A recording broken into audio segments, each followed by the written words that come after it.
All right. Sorry for the delay. Had some internet problems. Um, let's see.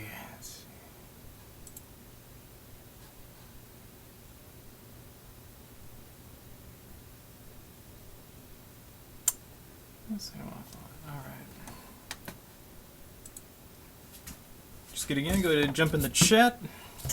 This is my second stream, so I'm still playing with the settings. Still have the issue of the white balance. So, but I think that might be something I'm gonna have to fix when I get a different camera. So for right now, one little trick I can do.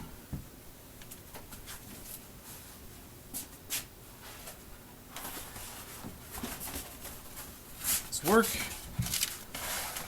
on a white background, and now you can see it. There we go.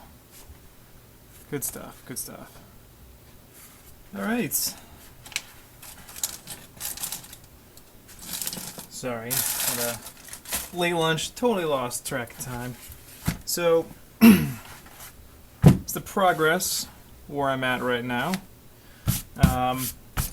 Went ahead and I started carving and realized I should probably trace out this entire pattern before I get started carving it, because I'm going to lose track of where I'm at, and doing it just tiny piece by tiny piece would take forever and tedious, and somewhere along the lines I felt like I was going to get off-center uneven. So I went ahead and I just traced the entire thing on there. And before I started doing the other side, I went ahead and I printed out the pattern reverse so I can do it this way on this side. And I'm going to show you how I transferred all these details without having to jab holes in it to transfer these points. Make it nice and simple so you guys can see how I did that. And it doesn't have to be perfect here, because these are all going to get sanded down and Dremeled. So it just has to be legible for me to see and know what's what. So after I do all these lines, it's a little confusing as to what's a ridge and what's a valley. So I've got colored markers, and I'm going to use those to color code the valleys and the ridges. So once I'm done, I'll have to pull up my reference images. Okay. So I have to pull up my reference images, and I'll color code that after I do this. So what I've done is, my last one I threw out because I cut it all to bits, and I'm going to show you exactly how I transfer this. So for this, you're going to need an X-Acto, and of course, I don't know why I said an X-Acto blade. It's probably under here. There we go. So I've already started cutting this out, and since I already started transferring the pattern to here, I just went ahead and cut some of those lines I had put on there so I can line this guy up perfectly and then start transferring it. So what I'm going to do is I'll cut out piece by piece, and every time I cut out a piece, I'll start working my way this way, and I'll cut out a piece, I'll draw that line, I'll cut out the next piece, I'll draw that line, and so on and so forth, and that's exactly how I did this. So each line, I cut that section out, I traced that line, and I did it all the way over here to get all this detail. I'll do that over here. Alright, I'll minimize that. There we go.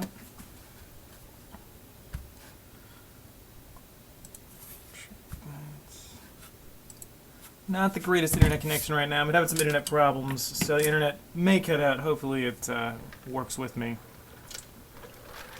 We'll see.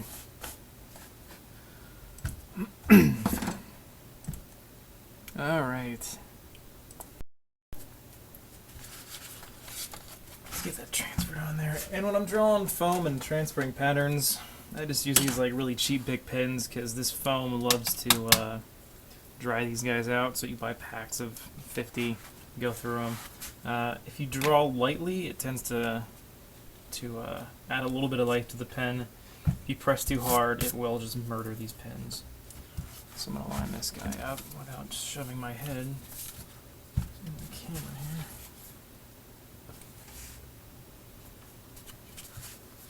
If you guys have any questions or curious about how I got to this point, just go ahead and throw your questions up in the chat window there, and I will answer them as soon as I can.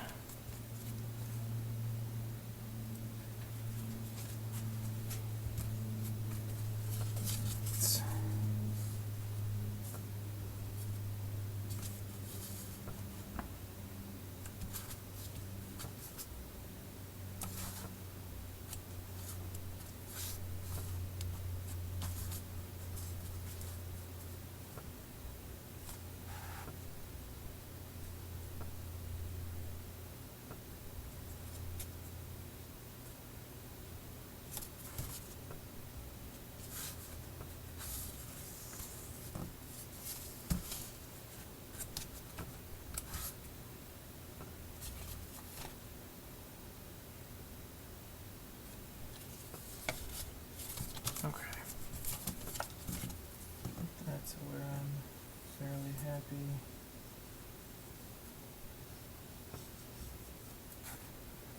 Of course, I grabbed the dead one. Good job, Will.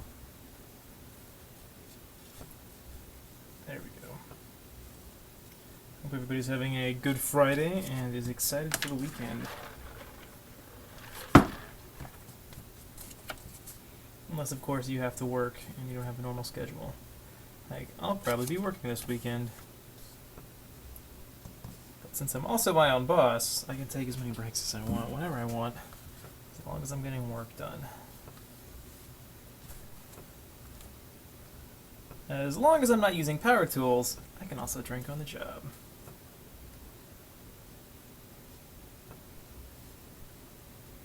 It's nice to have a couple beers while you're paying.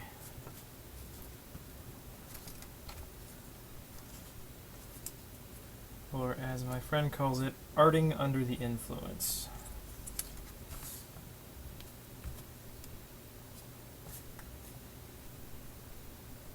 Alright. That lined up, darkening these lines.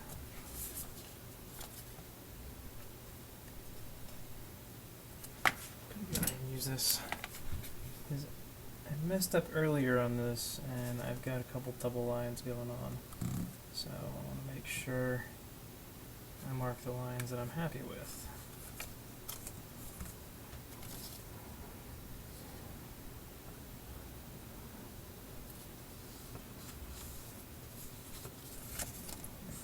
Nice.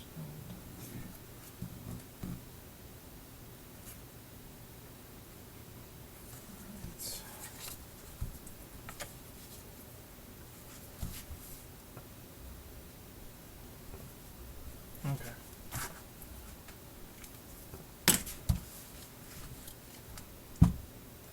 How's it going, BioSnarf? I'm saying that right, BioSnarf?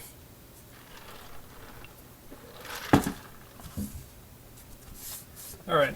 So now I've got that darkened in there, some guidelines, some marks, so I'm going to go ahead and start cutting this guy up. Scissors.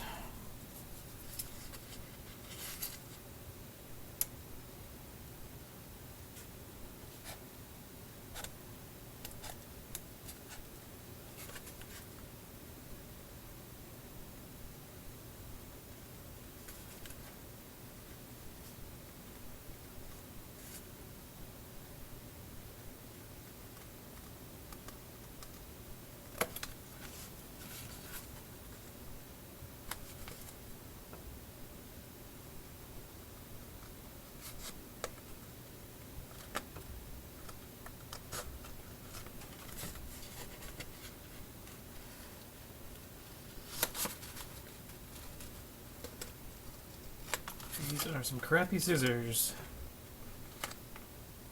Doesn't really help that I've cut sanding paper with them.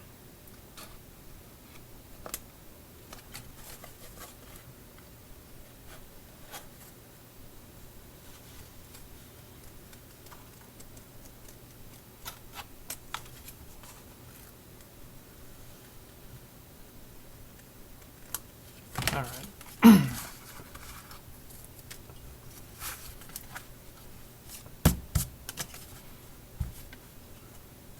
So line this guy up again.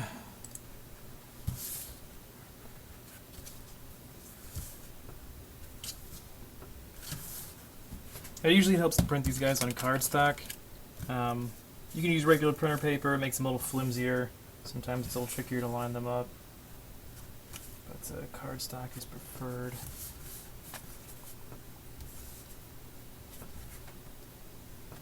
Sorry, my head's in the way. Gotta get used to that. Usually I like to get right up close in my work. And I can't necessarily do that when I'm live streaming now.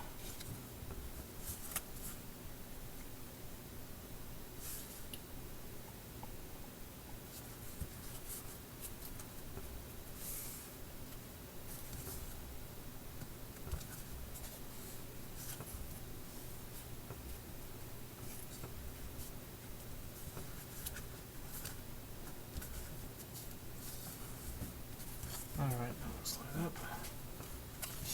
Sure, I'll slide up here. Okay, draw these in. Once I have all these lines drawn in, go to color code them. I'll start pulling out the Dremel bits, showing you guys which preferred ones I like to use, and then I'll start carving into this guy.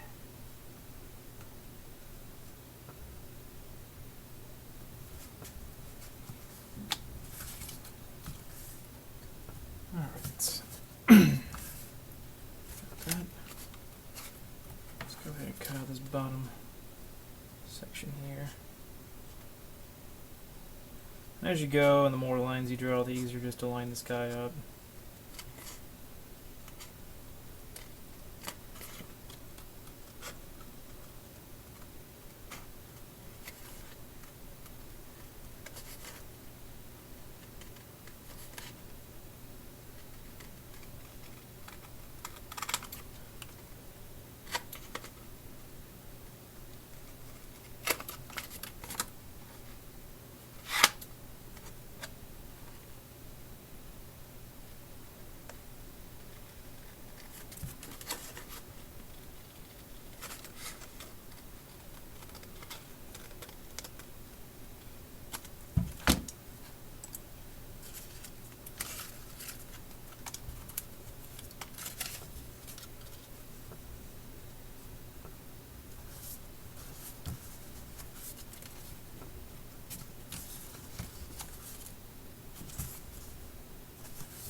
When I do this live streaming stuff, I'm starting to realize having a second monitor would be freaking awesome.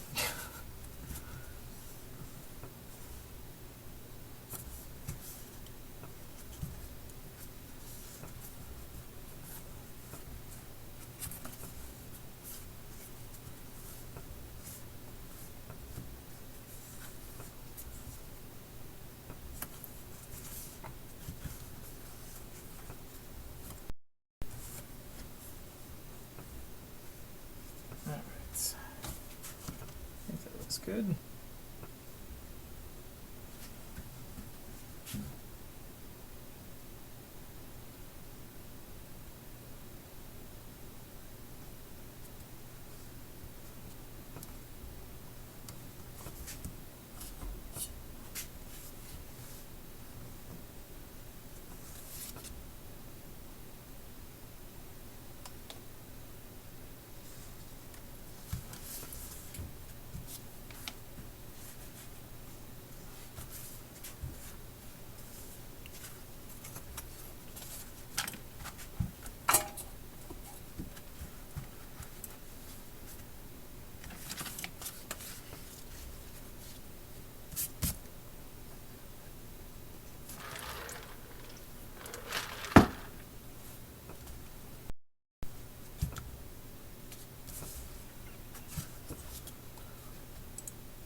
See everybody posting up how they wish they could go Comic-Con right now. Hopefully I'll get to go next year. I've been plenty of times. I've had more fun, I think, outside the convention though than I did actually inside the convention. It's a lot of cool stuff to see, but there's also a lot of stuff outside the convention. A lot of the restaurants and stores will theme their places to look like something from nerd culture. The Starbucks had a Star Wars theme. Somebody posted a picture of that.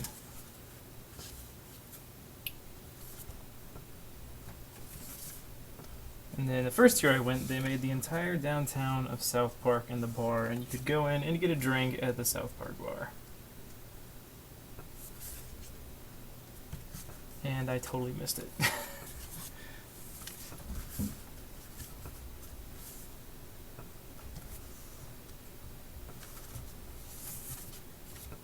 Okay. What's next?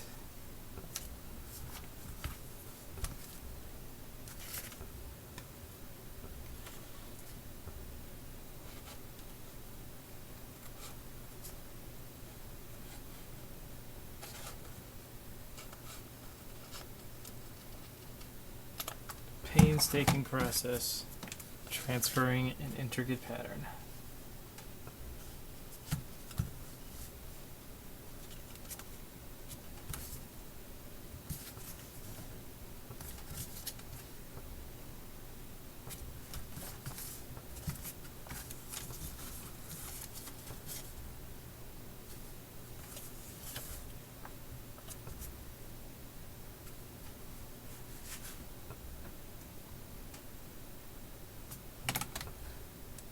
Sticking my head in the camera. Sorry about that.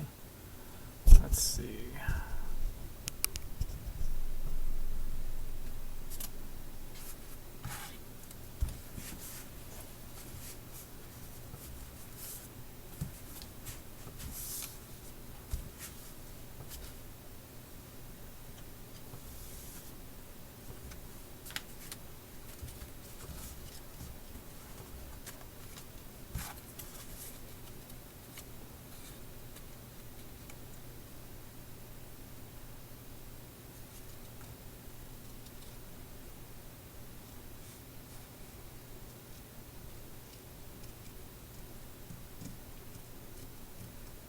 Stay on target. Stay on target.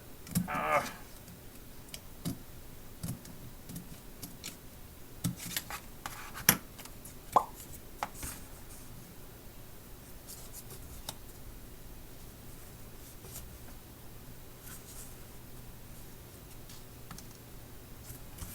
That looks a little off. It's probably the biggest pain in the ass part of this.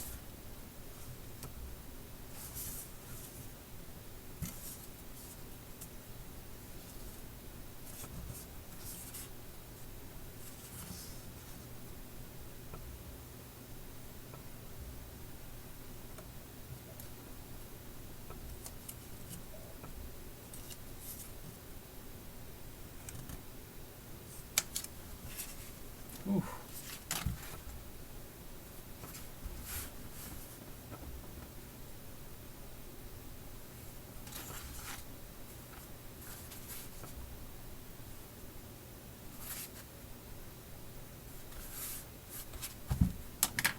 There's a lot of lines right here to start to get messed up when I got it uneven before, so clean that up just taking a sanding sponge.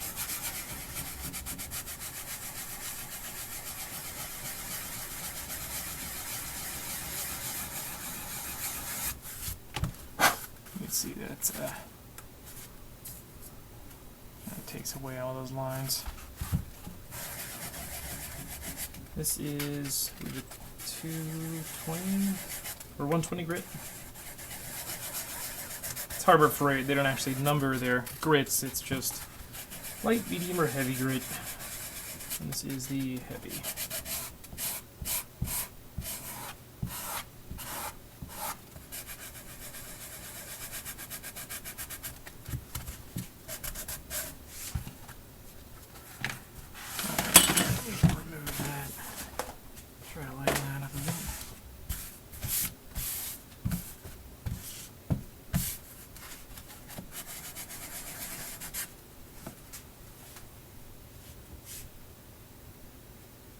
Dragon Con is a blast. I usually always try to make it to Dragon Con.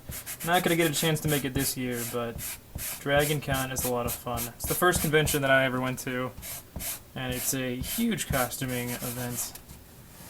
There's not so much companies there, like PAX or any of the Comic-Cons will have the, like Marvel or Dark Horse, they'll have their booth there. It's not so much that way at Dragon Con. You'll have a lot of panels, you at your celebrity hall, a lot of parties, a lot of events. They have a parade, a lot of gaming stuff going on, but costuming is huge there. And that's actually the first con I went to before I even knew what costuming was. And I saw that people actually do this stuff, and that some people make a living off of it. And now I'm one of those people. So, wasn't my original intent when I first got into it. I got into it for myself just to have fun.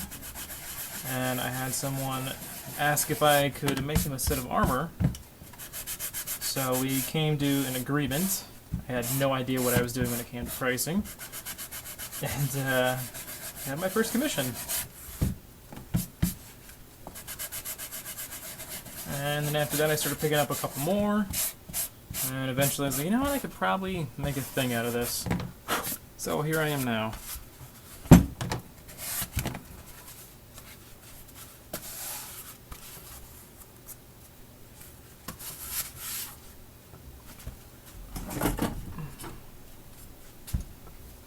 Try to adjust some of these lights. Maybe it's a better lighting. Yeah, there we go.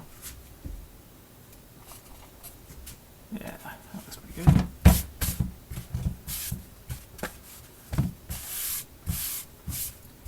Okay. So now that I got that, I'll try to line this back up again. Ooh, that wonderful white balance.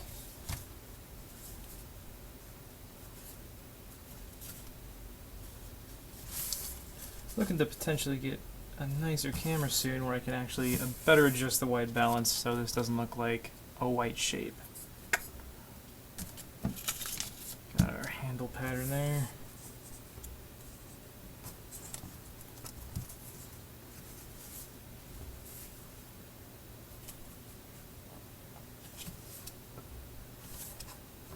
Line that up.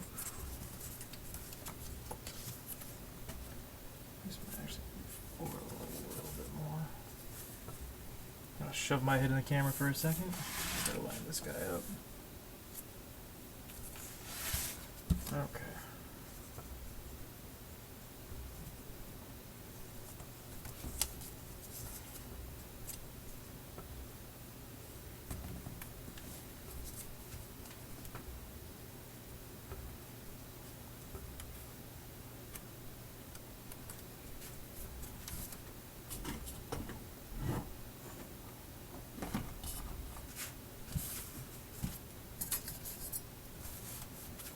Ooh, that's bright.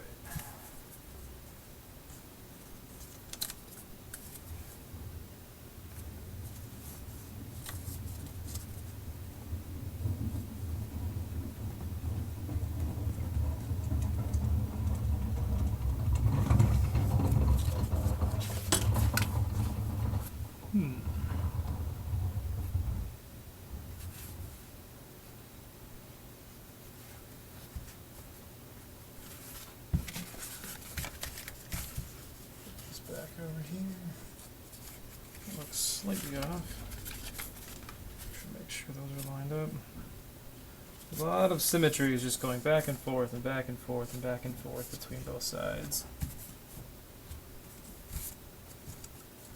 That curve is off. That's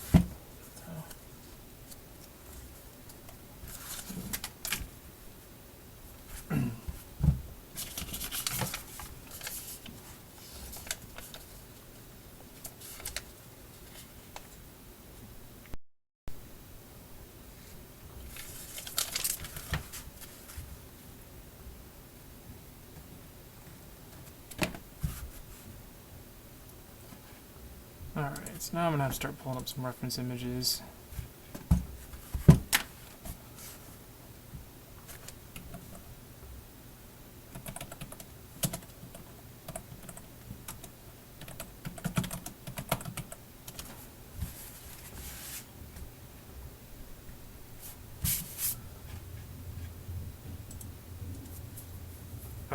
Ah, Solar Hammer looks so cool. I'm so excited for all the new classes in Destiny. Because who doesn't want to throw a flaming hammer that explodes at people? Alright.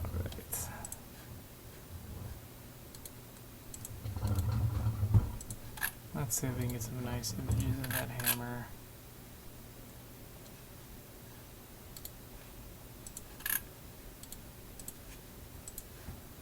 I'm trying to find the largest, highest res images I can.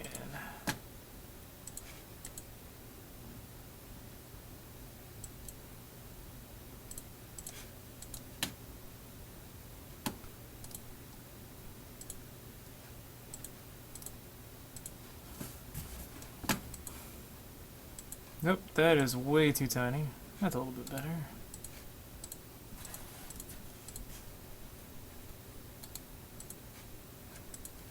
There we go, that's nice.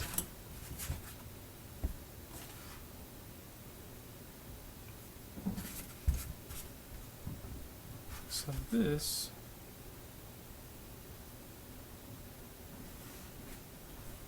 is right about there.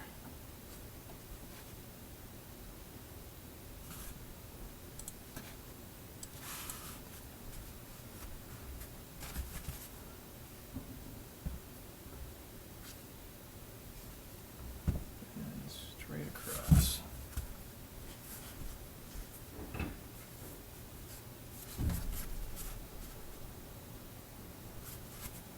Actually, bring that back just a bit. Right there.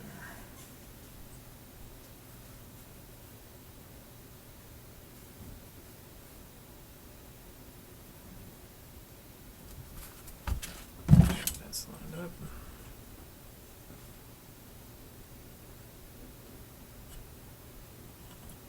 Eyeball my perpendicular line. Bring that down to connect with the other side.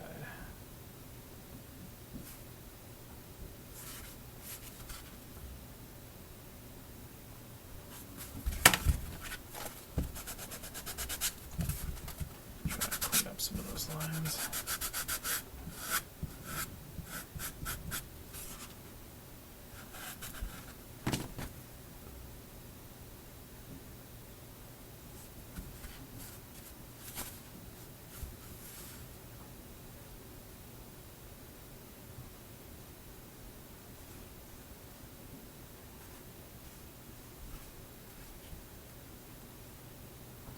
Trying to line up the eyes.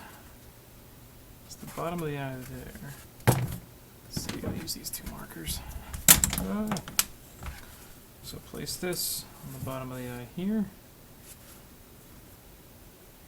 And this on the bottom of the eye here. And they look slightly off. So that eye needs to come down just about 1/16 of an inch. Throwing stuff everywhere. So that eye needs to come down a bit. Alright.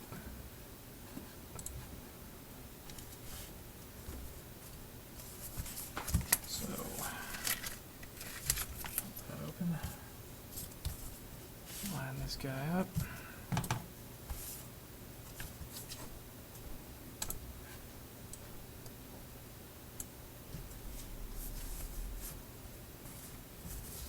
Sorry for the white blowout again. So that should go over there. That's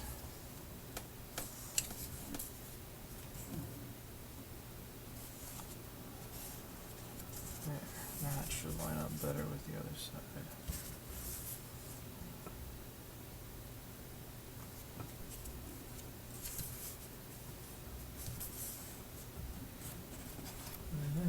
Also, let's try to line up the back of the eye. What might help here, something bendable. So I can line up the back of that eye. And then right there. Try to get that perpendicular.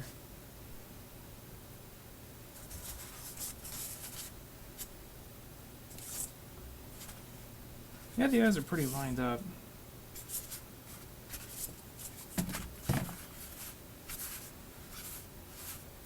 Okay.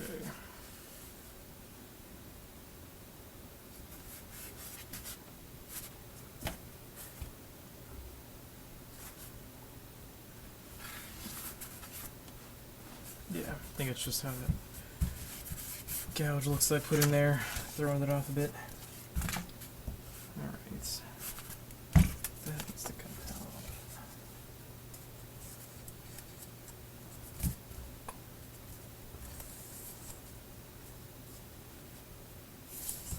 The problem is when you curve it, it's having to go over this curved surface now, so it kind of warps it a bit. So having to keep up with that to make sure that everything is properly lined up can be a bit of a pain in the ass.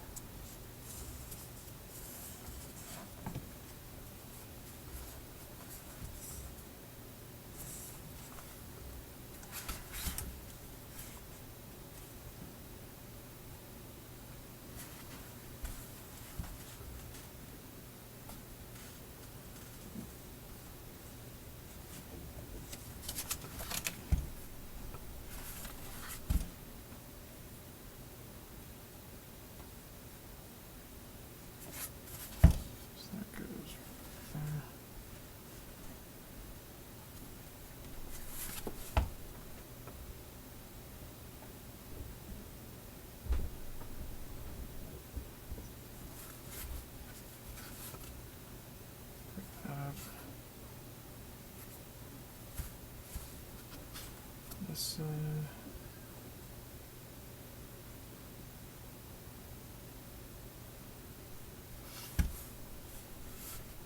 that's starting a little closer now.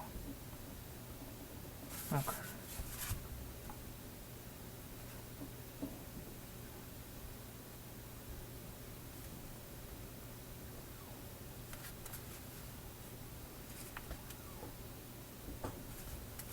Cool. Boom. All right. Now where were we? And that's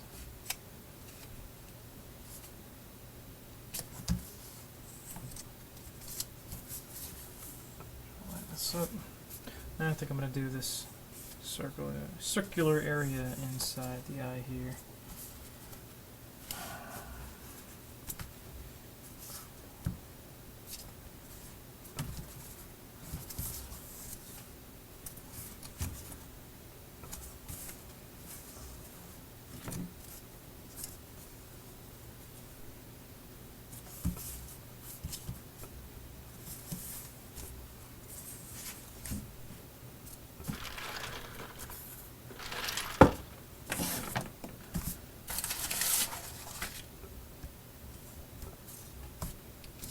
Throw out that white balance a bit.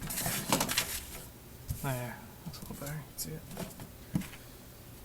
Alright.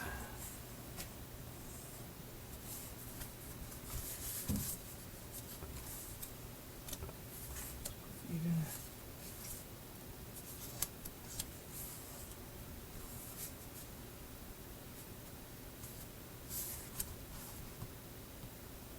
Do some marks on here. So that way, I can help better line this guy up. So, do some little hatch marks along here. You can kind of see, can you maybe? Nope, that's all blown out. Okay. So you can see I drew little lines right here. Also on the pattern, so when I line the pattern back up, it'll help line it up with those.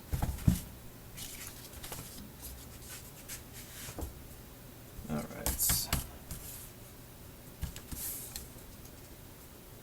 Cool.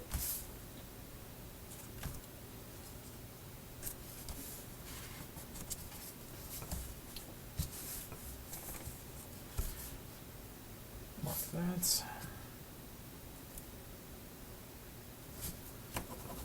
And that thing's dead.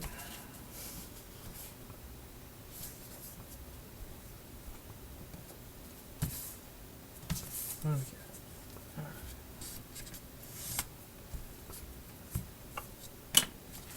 So I'm going to start cutting out this area right here. This oval shape.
Start taking this guy apart.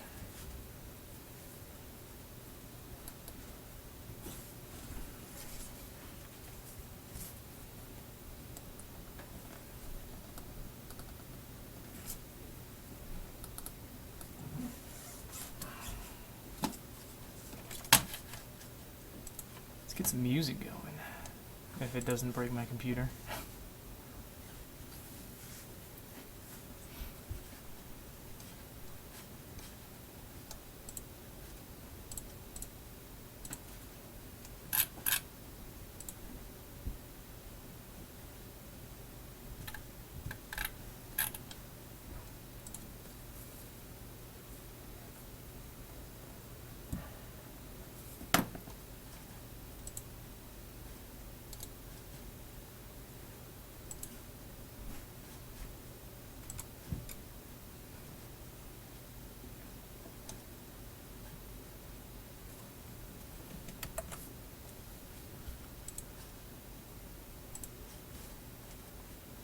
Alright. Not sure how this is going to bog it down, but I'm going to try playing a little bit of music. Test this out.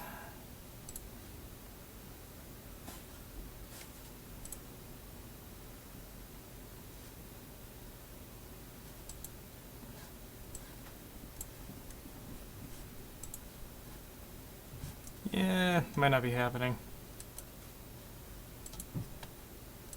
Poor computer, can't handle it.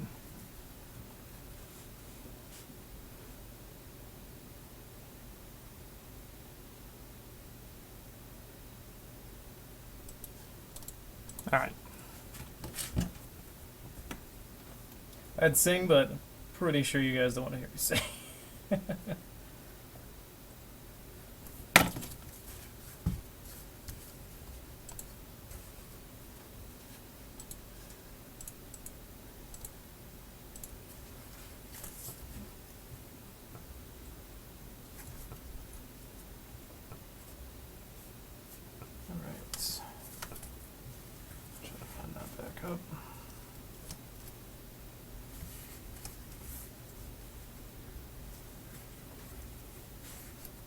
So what I'm going to do, because there's a dotted line going right along here, you can see that dotted line right there.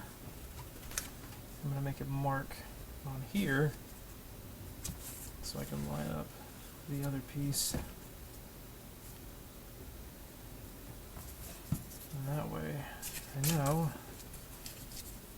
that will always be correct left to right, and then I just have to make sure it's good up and down.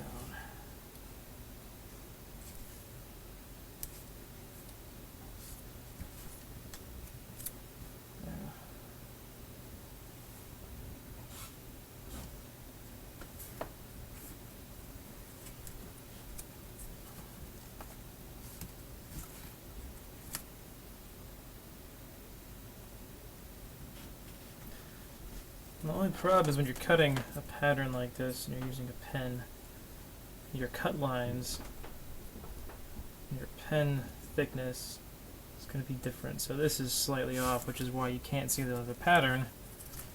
But so you just have to accommodate for that. As long as I get it close, should be fine.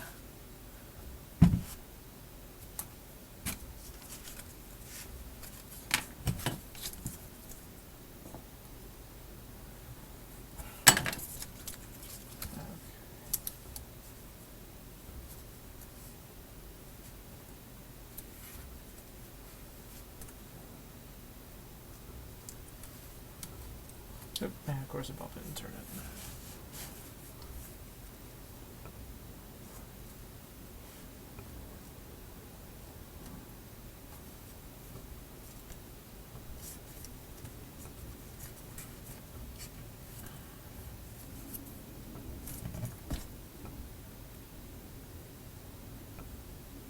All right.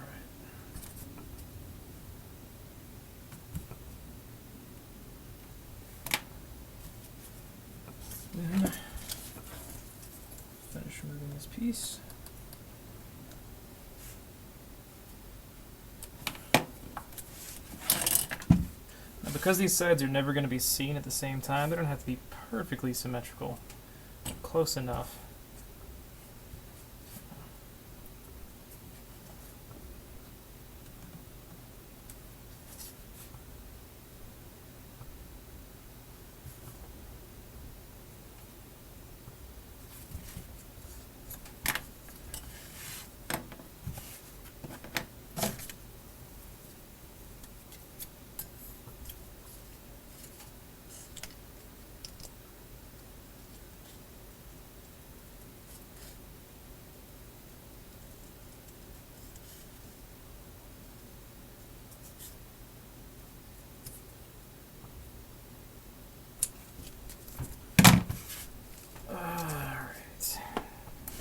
Tedious.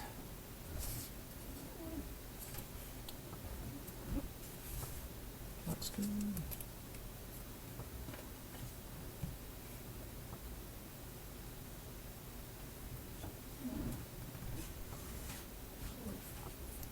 All right. Slowly working my way around.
Alright.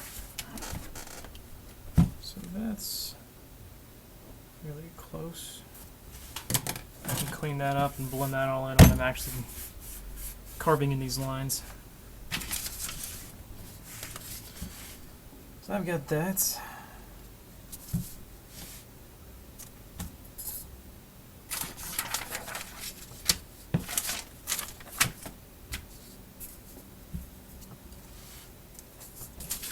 Try to fix that white balance.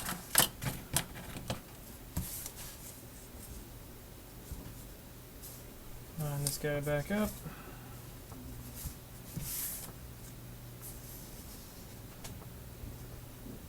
Let's see. I think now I'm going to do this bottom area in here.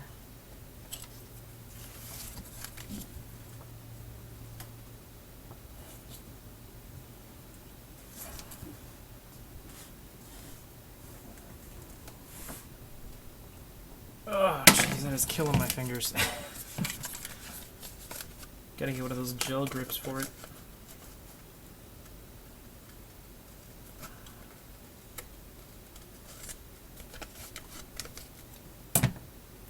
Have you ever made any comic book or superhero costumes before? I've had some requests. I never went through, but I'm trying to think. No, I don't think I've ever done... Well, no, I did. I did a Star-Lord. Completely forgot about that. Yeah, I've actually got one of the pulls over here. It's one of the first casting, or first pulls I did of it, so the back was a little too thin. So usually the first couple pulls of any mold are going to be a little off because you're trying to figure out how much resin you're supposed to put in it and how it works, the problem areas with the mold. And the problem area for this one was the back. So, but yeah, so I still kept this guy around. Might fix him up, repair him. So that is the only thing I've done from a comic book was Star-Lord.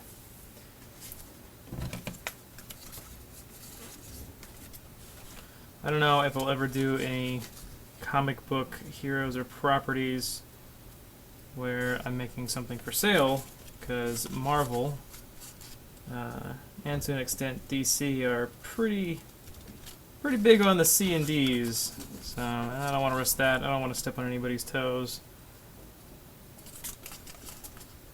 More than happy to answer questions if someone wants to make their own and needs some advice or direction, but as far as me offering kits for another superhero, probably not going to happen unless it's a one-off. Usually big companies like that don't care too much about one-offs. Alright. There we go. Got my feathery bits.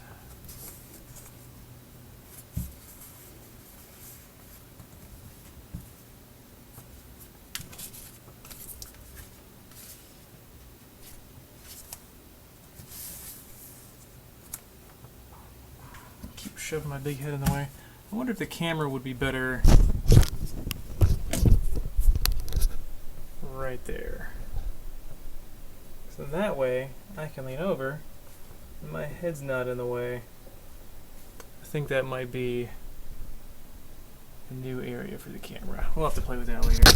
I'll have to make some fixture to hold it up there. For now, it'll just be right here. With my awesome setup. It's a work in progress. Ta-da!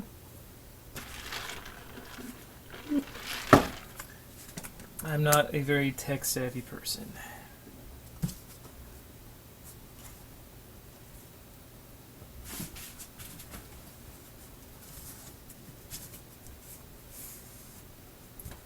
Alright.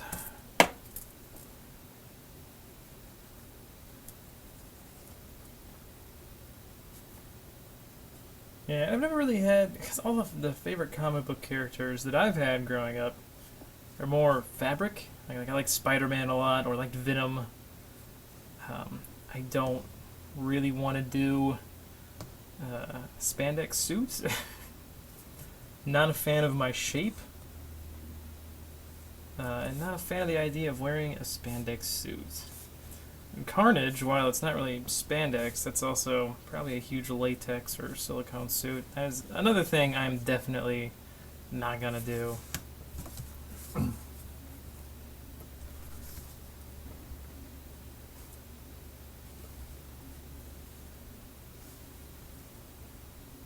do like Batman. It's another one I liked growing up, but I don't think I'd ever cosplay a Batman.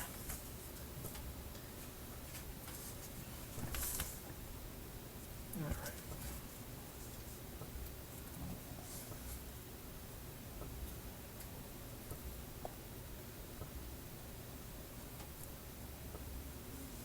Try to line that up.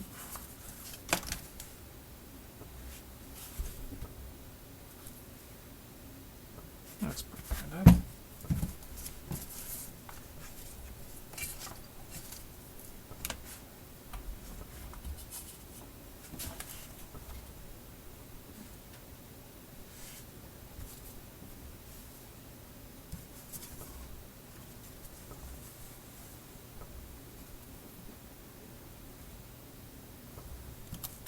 Alright. Just got those guys on there. Now I'll start working on this bottom area here. Actually, show this side. Working on these guys. Wow, that light is just not one to pick up, is it? There we go, that's, yeah. Gotta find a way to fix that white balance. What I need is a WM Armory IT person.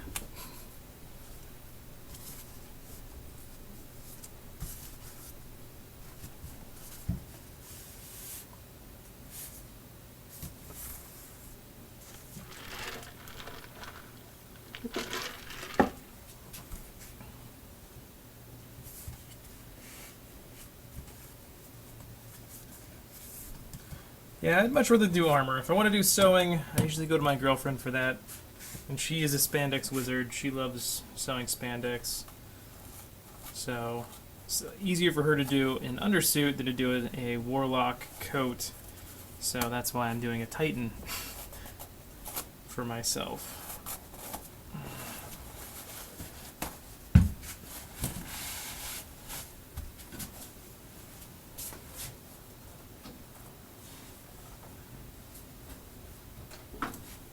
And she's gonna help me out with the undersuit.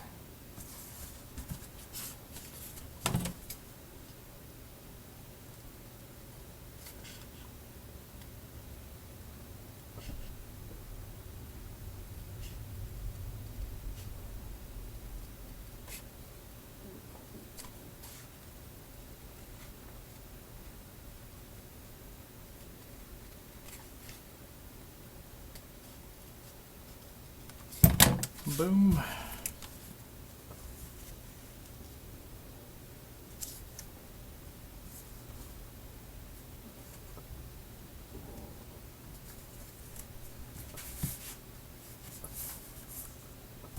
Okay, up. And hey, I actually grabbed the one that works this time.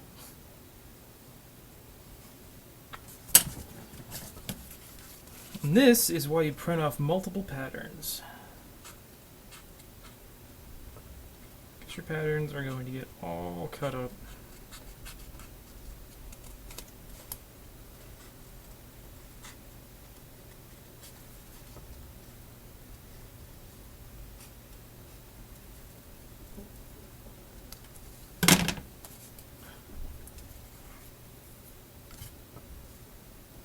What about the rest of you guys watching? Any superheroes you'd ever do a costume of or have done a costume of?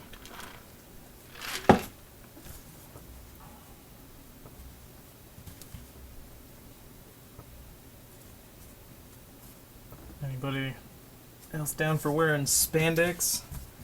Just, if you do a spandex superhero suit, make sure you wear a dancer's belt if you're a guy. Because no one wants to see the outline of your junk.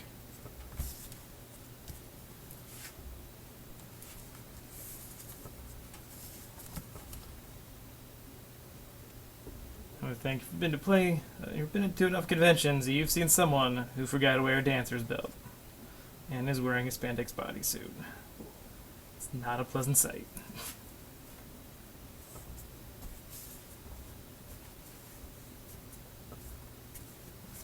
Uh-oh, we lost a viewer. I guess me talking about spandex bodysuits and junk outlines scared somebody away. Just the tip. Yeah, that was bad. That was bad.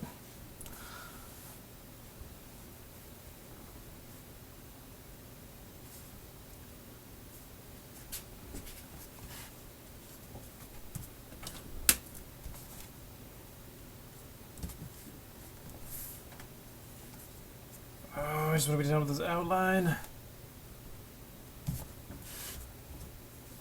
This has probably been the worst part so far. I thought sanding all the layers of this would be the worst part, but no. This has been the worst part so far. I say that, and the next part is probably going to be worse.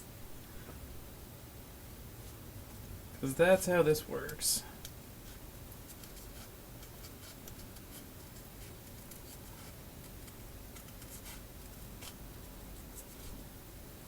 It's usually whenever you're looking at a project and thinking, oh, that part's going to suck, that part actually turns out to not be too bad, and it's the part you didn't think of that actually turns out to be the worst.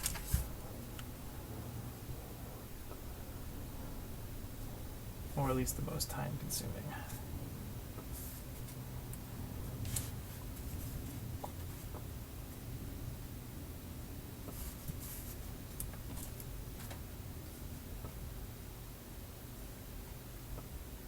If you have a part of a project that you think is going to be the most painstaking and take the longest, you should start with that first and leave the easy stuff that you know you can get done out of the way. Or get done quickly last.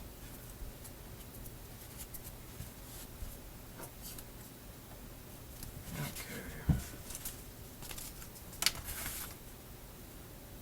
Yeah, close.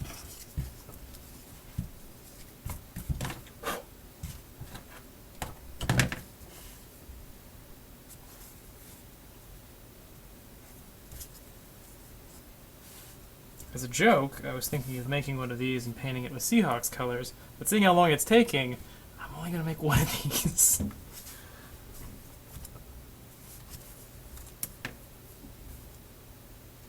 If I have to make a second one, I'm definitely doing a mold and taking my time to make it.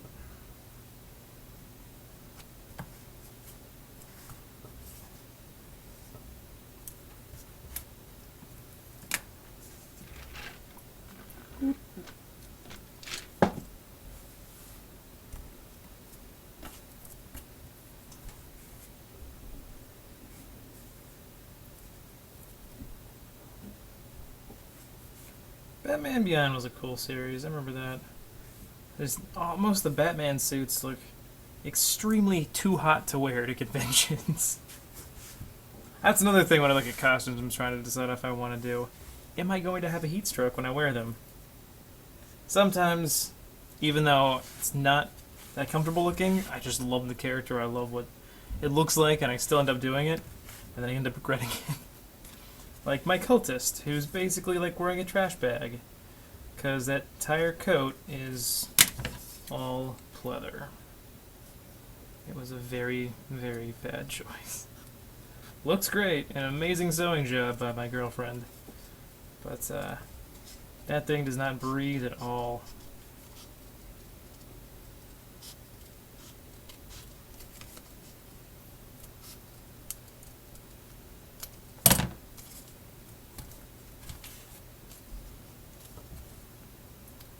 Well, it's always a good time to start.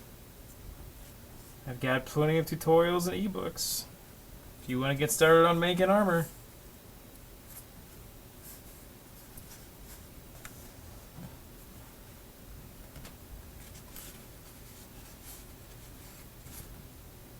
Rat Trap, Rat Trap. Is that the Transformers Beast Wars thing? Is that Rat Trap?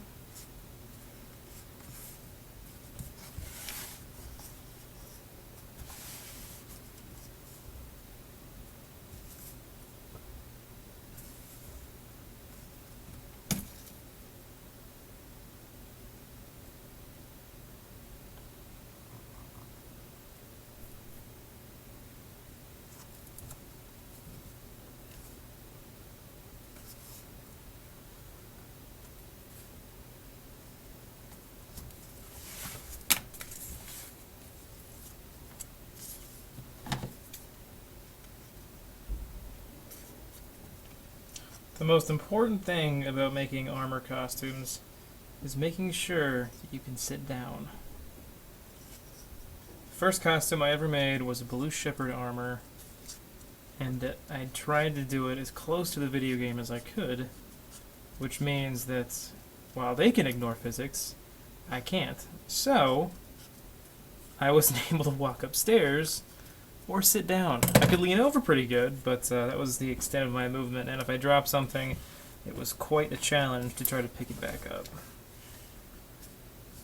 So my second costume I made, I put a lot of effort and thought into making sure that I could bend over, kneel, and sit down.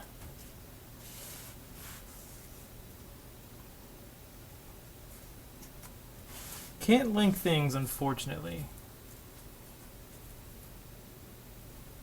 But you can always tweet it to me.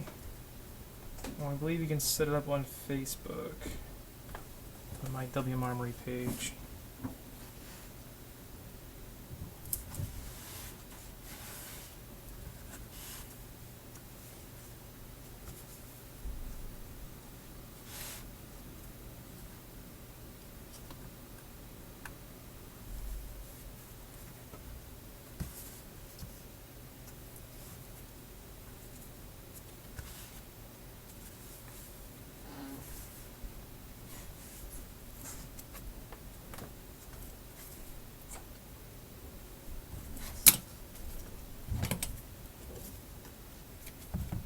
Yeah, if you go ahead and tweet that to me, I can check that image out.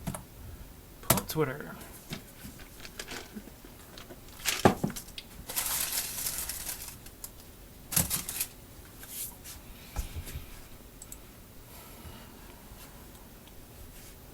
Sorry, still finishing up lunch.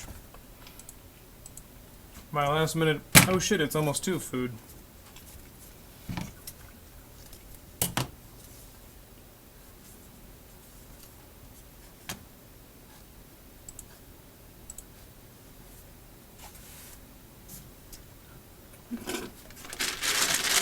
And that's a go.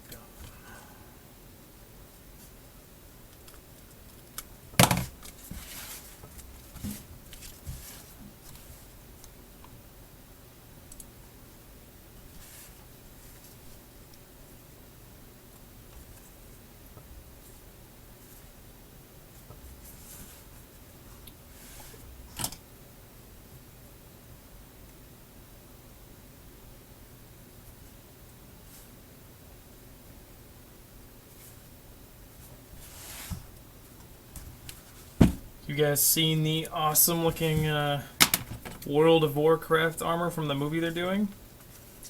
I don't know how the movie's gonna do, but the armor sure looks sweet. Of course it does, because Weta made it. You guys don't know who Weta is, they also did Lord of the Rings, all the District 9 and stuff, Chappie. What else have they done? All those movies. They do amazing stuff. Elysium, that's the other one they did. But yeah, looks like they did the armor for the World of Warcraft movie, and they've got that on display right now at San Diego Comic-Con. And it looks really freaking cool.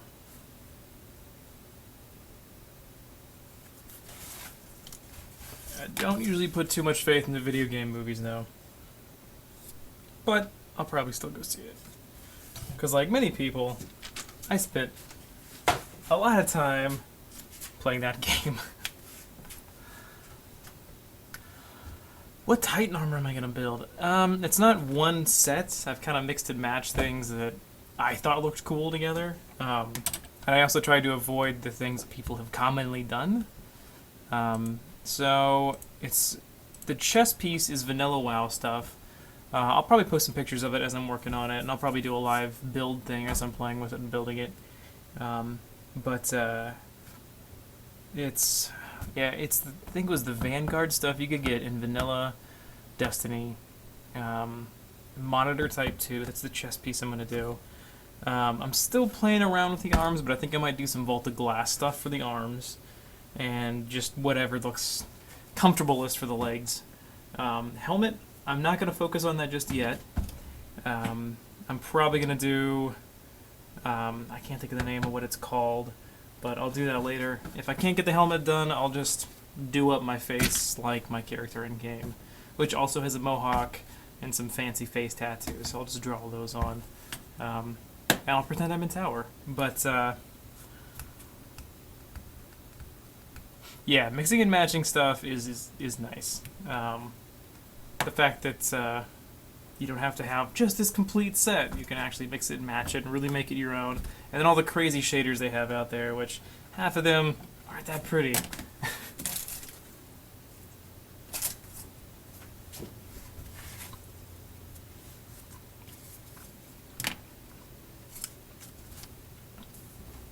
But I do think it would be kind of funny to do the one Queensguard shader, which basically makes you purple with gold with zebra print. It doesn't look like so much Destiny as it does Saints Row, but it looks pretty frickin' sweet.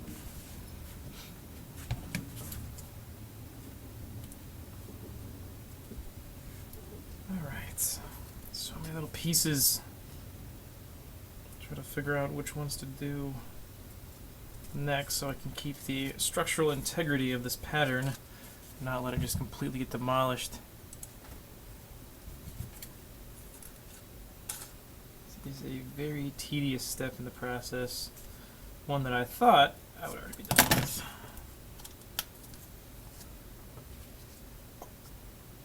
Yeah. Alright.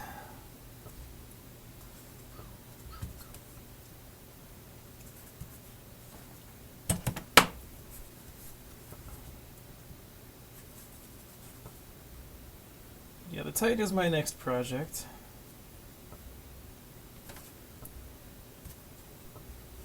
And then after that,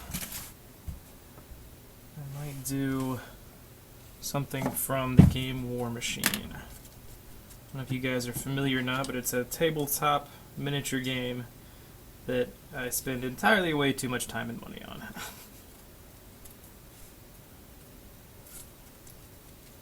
Might actually start doing some live streams of painting miniatures. Showing a couple of tricks, techniques, and go over some of the paints that I like to use.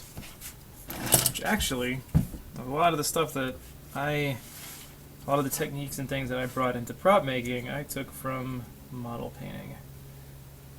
Back in the day, I used to play a lot of Warhammer 40k, and I spent way too much time and money on that too. But a lot of the painting tricks and stuff I learned from that, I just used it on a bigger scale and did that for my props.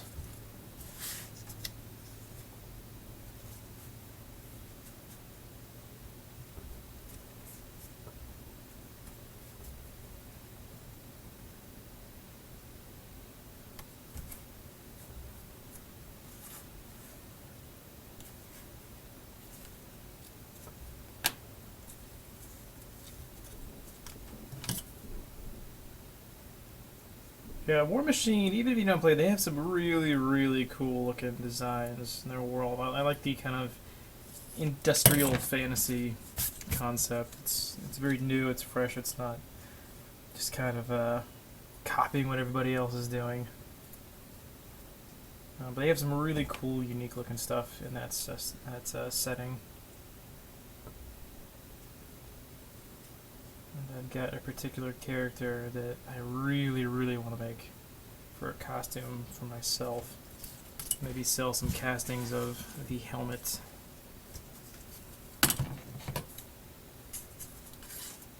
course, like most games, their proportions are ridiculously off. So this guy's huge. Got a huge sword. So I'm not sure if this would be a costume that I would take to something like Dragon Con or any out-of-town conventions. It might end up being a local convention costume only.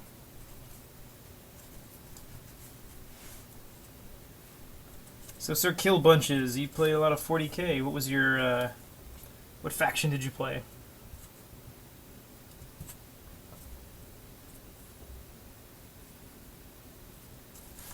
I played...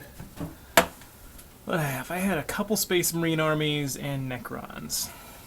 I started collecting Necrons back when they first came out, and there was like 4 models, because it was way, way early on. And, let's see. Yeah, then I dropped those and just did Space Marines, and they re-released Necrons, and they looked awesome, so I bought a bunch of those. And I bought a bunch of Space Marines again, and bought some stuff from Forge World. Way too expensive. Space Orcs. Yeah, I picked up some of those. I considered playing them, but I just grabbed some to paint. They're a lot of ridiculous fun.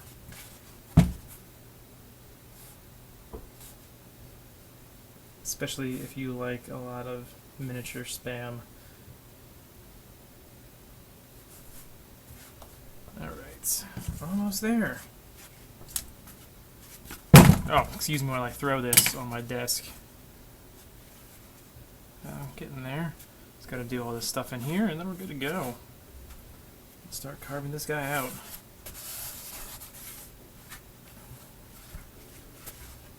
Even though this thing is solid foam, it's still got a decent amount of heft to it. Pretty sure if I whop somebody over the side of the head with this, it'll cause a concussion. Not that I'm saying I'm going to do that, but it might also be fun to toss it at people as though it's not foam and see how they react.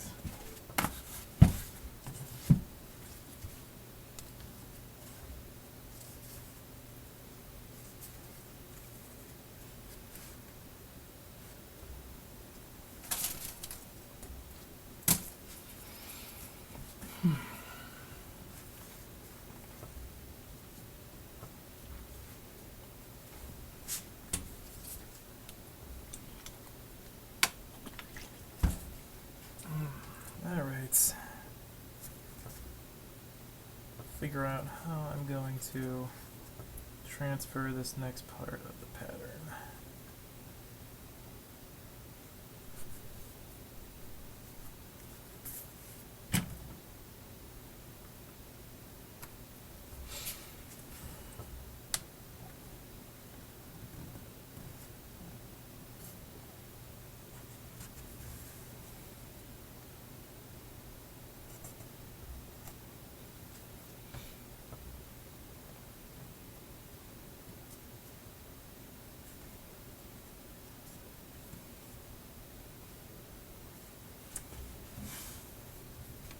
Let's see. Let's pump that. Let's see. I could. Yeah, I'm gonna draw little guidelines on here, just like before.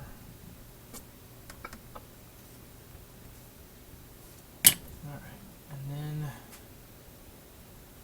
I think I'm going to cut this piece out.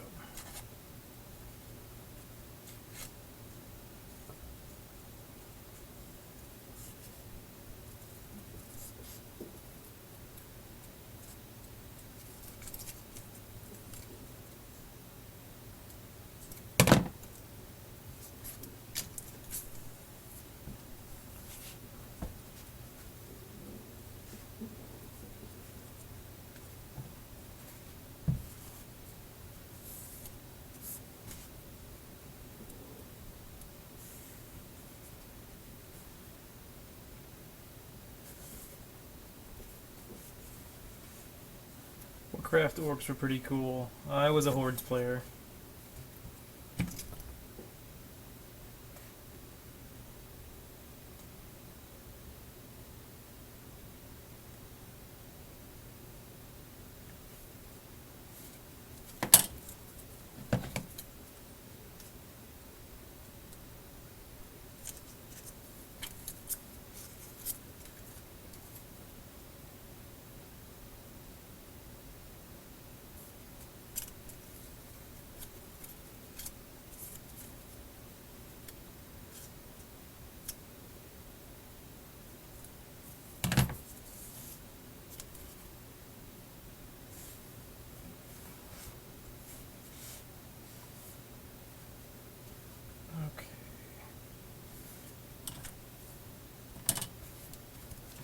I'm going to go ahead and cut this piece out. That'll be the final line. I'm gonna go clean these guys up. Kind of better define my lines, and then I'll color code everything. So that way I know what's a ridge and what's a valley.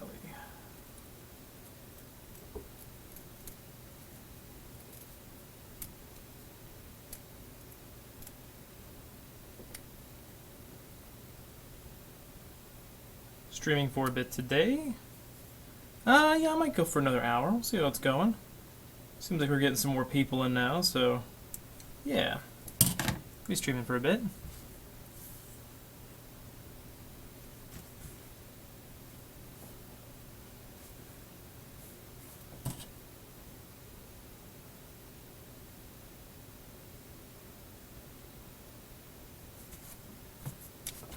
Boom. I'm gonna clean up in here a little bit. And then better define all these lines, smooth them out. Look a little cleaner like that side. Boom. Then I'm gonna add the handle. Just go right there. And then put a dowel in the center. So I drilled this before I started really carving the shape out. I had the block and I drilled a hole down there with a drill press because I have access to awesome tools. And you could do that with a regular drill as long as you're careful and have a steady hand. Some drills, hand drills, will have the little centering thing on the back so you can make sure that it's upright. But it used a Forstner bit. If you guys are familiar with Forstner bits. This is obviously much larger than the one I used, but this is a Forstner bit, and they're good for making large holes. So I used that, and I made a hole. It goes to about, probably to right about there. But I'm going to have a 1/2-inch dowel running all the way through the handle to about here, and then all the way up to about here. And that way, this will stay nice and rigid, and it's far enough inside the head of the hammer that it won't rock around or have any chance of breaking off. And I might actually leave those two separate and not glue them, so that way, if I have to travel with this guy, I can pop it loose, set it there, and it'll store a lot easier. Boom. Go throw that Forstner bit back.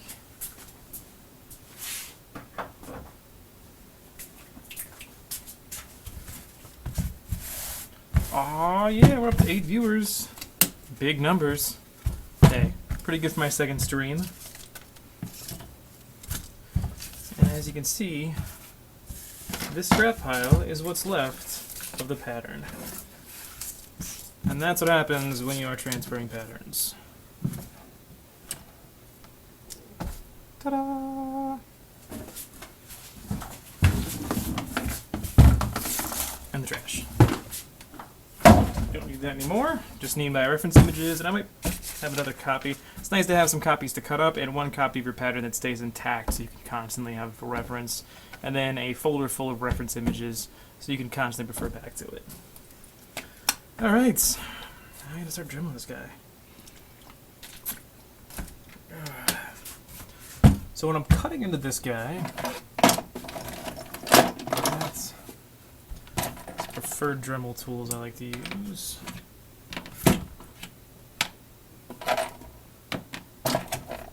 So I like these sanding and grinding bits.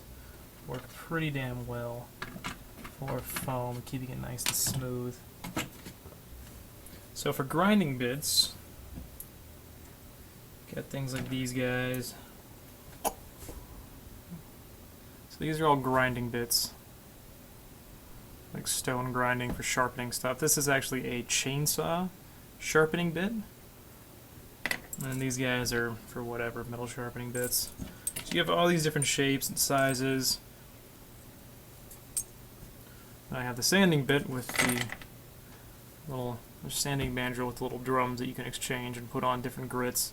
These guys are great for removing foam. These are the pieces I primarily use, but if I don't want to get like gouges, I'll use something like this guy. You can see he's kind of got a disc shape. This guy. Nice grooves. But for cutting in these lines, I've been using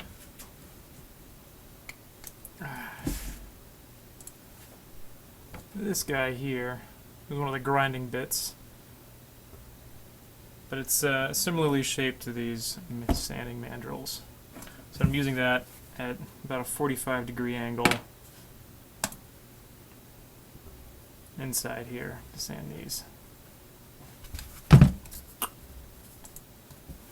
So right along inside there. Oh, now I gotta color code this guy. Yeah, so what do we got? I have a green, I've got a blue, got some red, and I've also got some metallics.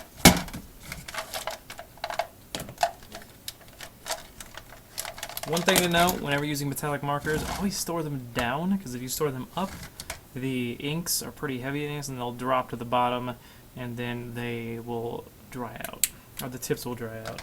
So you always keep them stored face down.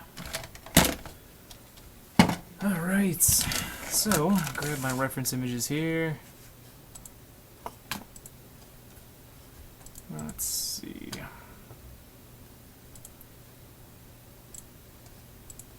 Got that guy.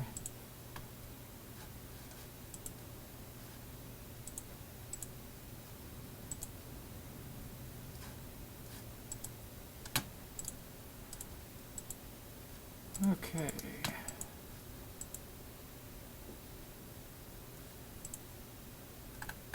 Oh, wow. It's a nice rat trap. Is that all foam? Or what'd you make that guy out of? And that does look extremely toasty. I can't imagine wearing that on a summer day. That's really cool.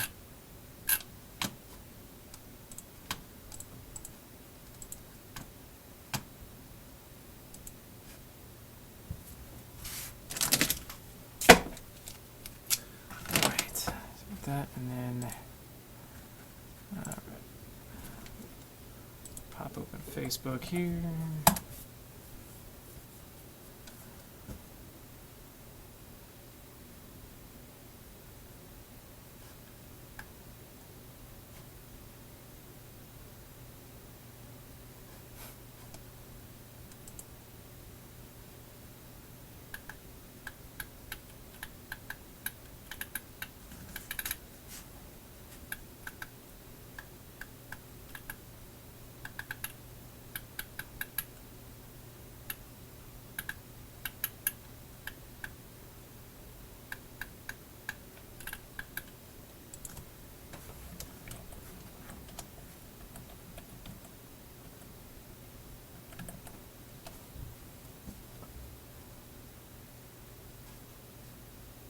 Nope, that's not all what I clicked on. Damn it, Google. So Google and Facebook love to do this thing. They're like, oh, I'm going to click on this link right here. And right as soon as you click it, it uploads and goes, oh, here's some ads. And throw them up first. And then you end up clicking on them. Sneaky, sneaky.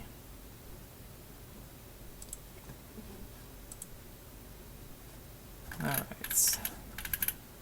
Where are you at, Hammer? There you are.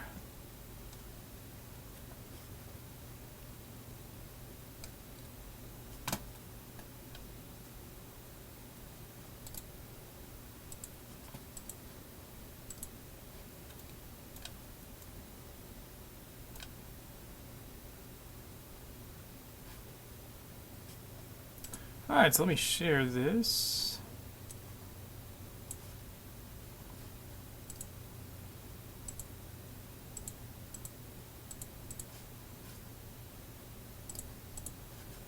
So,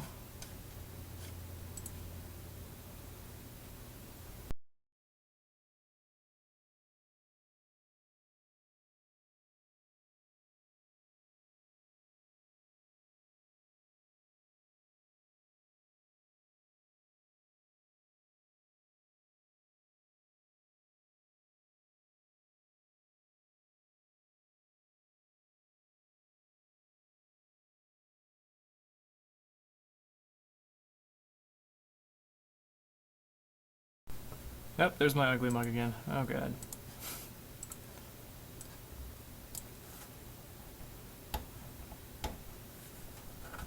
Yeah, thanks for coming, Sir Kill a Bunch. Good hanging out.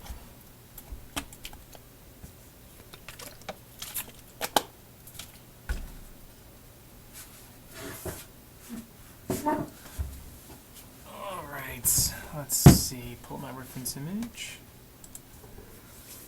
So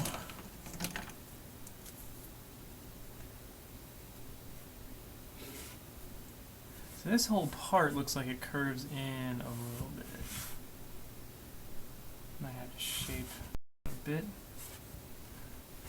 But this is a ridge up top here.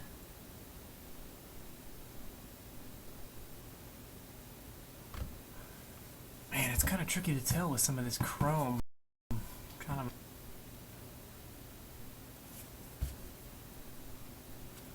Obviously, these are ridges here. These are high points. So red, we coded for ridges.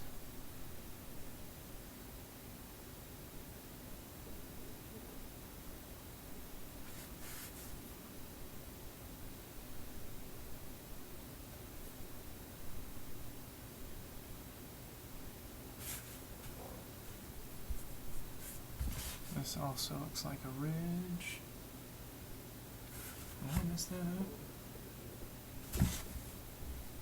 Yeah, okay. So this is a positive ridge here. Oh, I already screwed up. No! This is a ridge.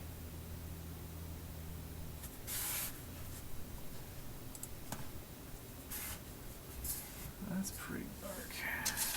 Let's get all that out of here.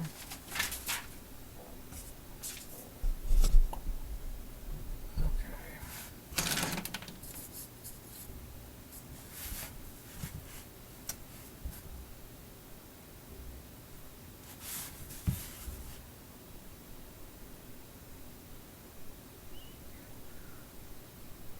That's a ridge. This guy's a ridge. I think I'm only going to mark my ridges because the valleys are going to get ground out immediately.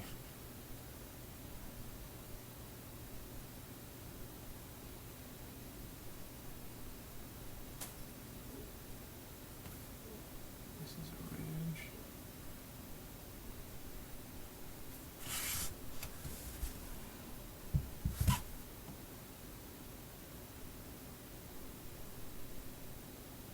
Oh, this is confusing. So if this is a ridge, that's a ridge. Oh, that's a ridge too. This will be interesting.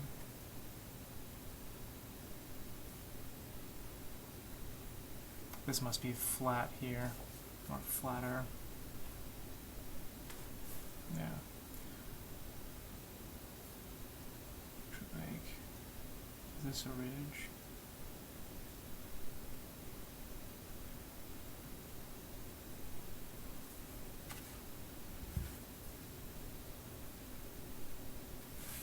This is a ridge.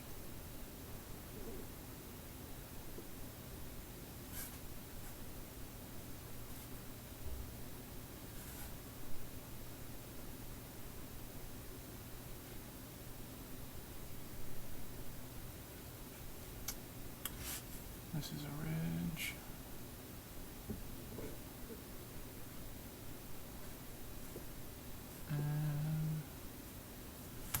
Oh crap. This is a ridge as well.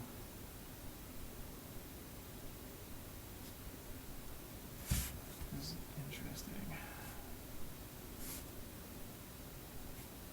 Definitely gonna have this image up while I figure this out. And only having one perspective, or, well, we've got this angle, and then the other image has, what is it like? It's kind of coming up like that. So, it's only a couple perspectives I have.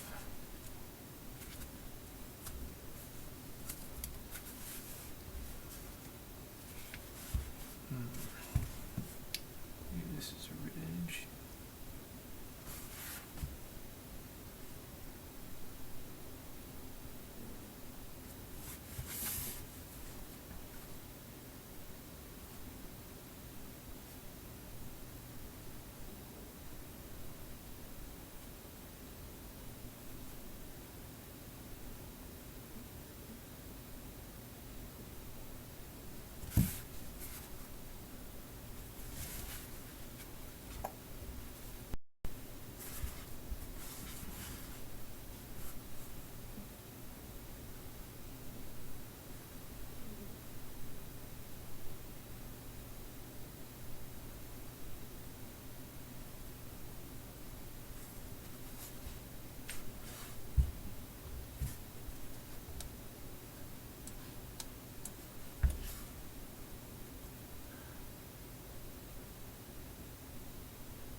See, I'm trying to figure this out based on the way the light's reflecting off the metal finish. It's kind of hard to try to figure out the depth. So I think some of these aren't just ridges, like...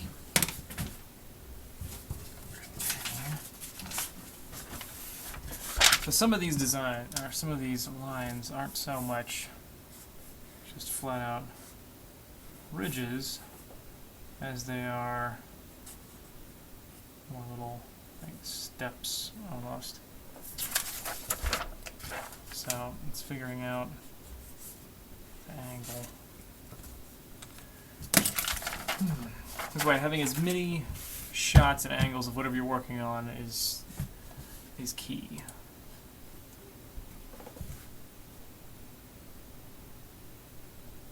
Oh, that's right. Yep, I gotta fix that. Sorry about the cut in audio when I swapped over there.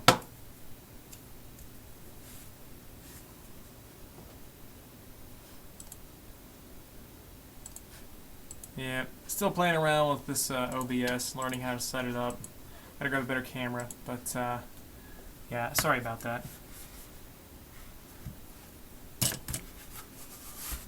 Okay.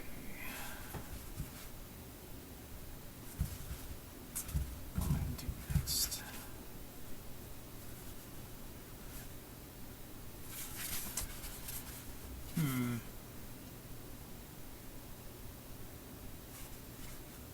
Well, I'll set this aside for now, and then I'm going to approach this handle build.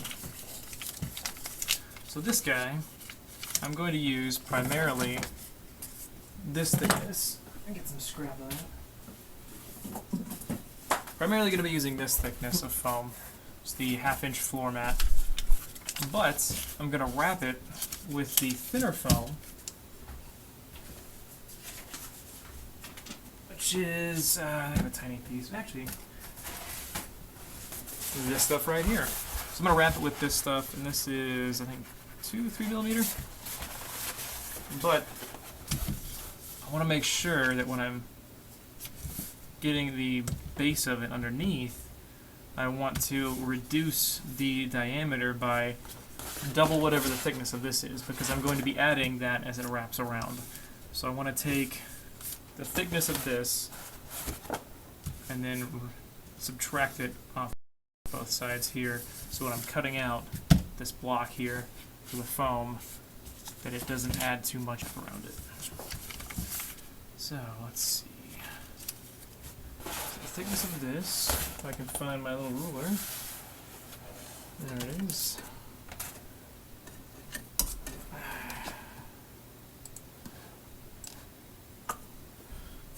So I'll take my little ruler here. 2. So this is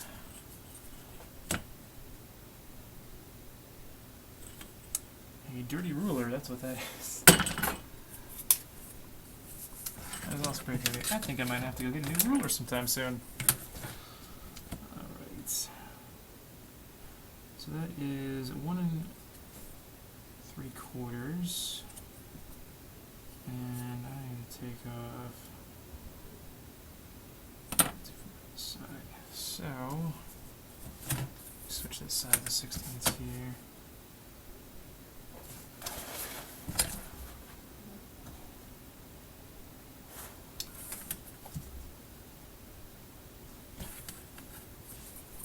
So if that's 1/4, I need to take off about, yeah. Alright, just to make sure it fits my hand well, I'm going to make this 1.5 inches. Just slightly over. This piece is... So this is the total length of my handle here. I'll use this stuff. This stuff had the texture on it, but I used my belt sander to remove it.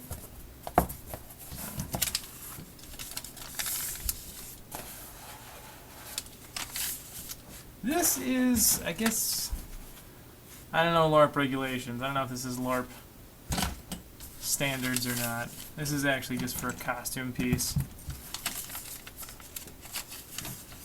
So let's see. Yeah. So in total, the length of this handle, I'm going to do this spiky bit separate, so I'm just going to do this part. Length of this is 10.5. So a little mark on here.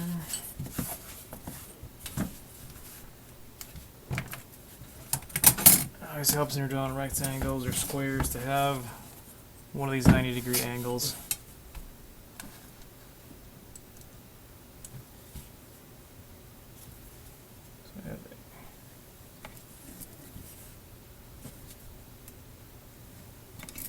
Nice guy right there.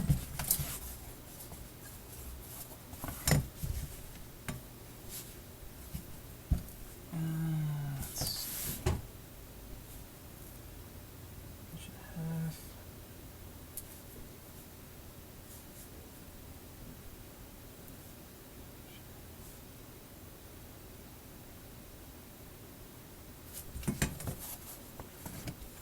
Up here.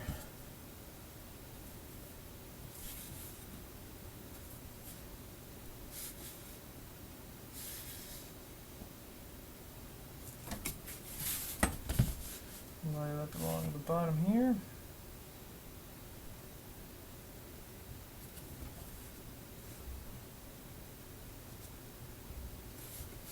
While I put my head in the way of the camera. Something I definitely have to get used to.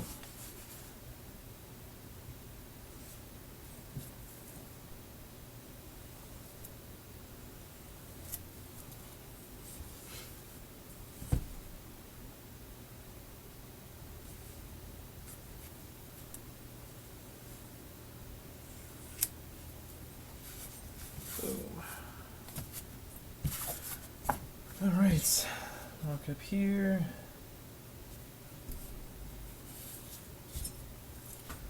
Go for 10 inches.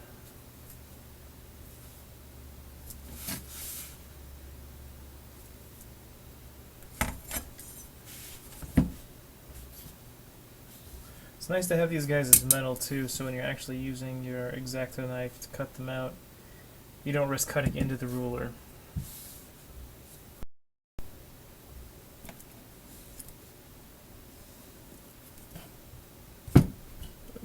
Alright. Now, I have an X-Acto blade, but to make sure that I actually get this 90 degrees, I'm going to run it over there to the bandsaw and cut that out. So, I am going to mute this, so you don't have to hear loud noises.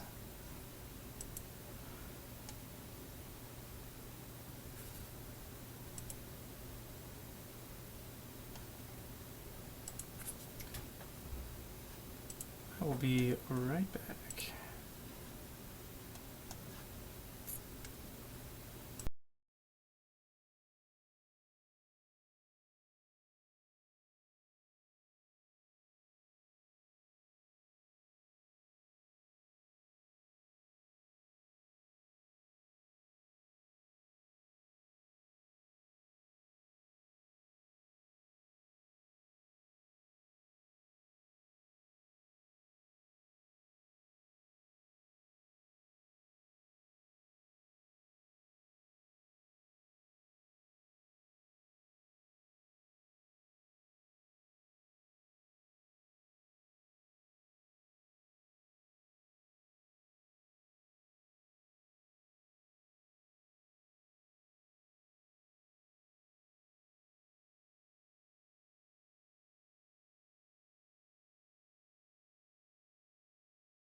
We're back. Loud noises are over. Okay, so got these guys cut out. This is gonna make up the section, and I messed that up. I made it 10 inches. It's supposed to be 10 and a half. I'll be right back again, because I have to go cut that again. Measure twice, cut once, kids.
Let's try this again.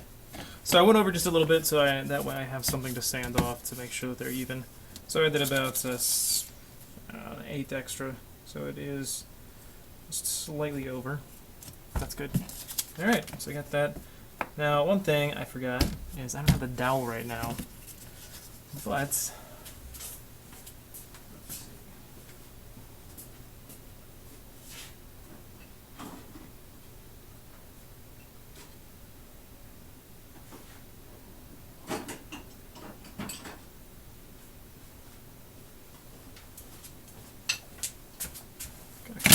see if this will work. That's a little thin. That's more we want right there. What is that? That is 5/8. Okay, so that's slightly over. But that's nice if that's tension, so it actually stays on there and stays in place. And that does go. So I might actually be using this.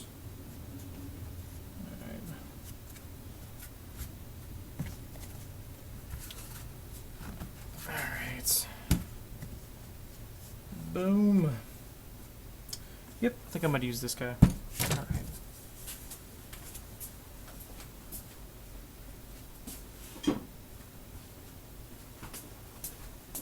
Looks like oh my shot made a dowel. Okay. So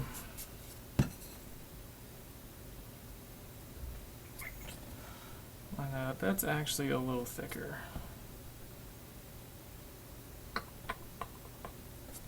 So the plan was that I cut one of these in half, and then I have a hollow void inside there where this would go. Clamp that on there. Glue that together. And then sand these guys flush so it's all squared up. But this is slightly bigger because these are 1/2 inch and this is just over 1/2 inch. So I still might have to get a 1/2 inch dowel.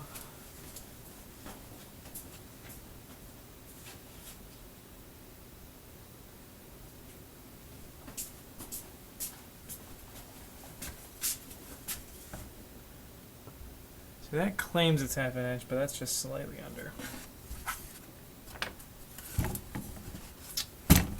What to do, what to do. This is where problem solving comes in. So, the short ones. Because this guy,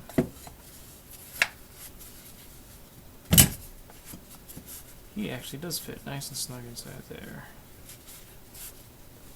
So I could do that, and use that.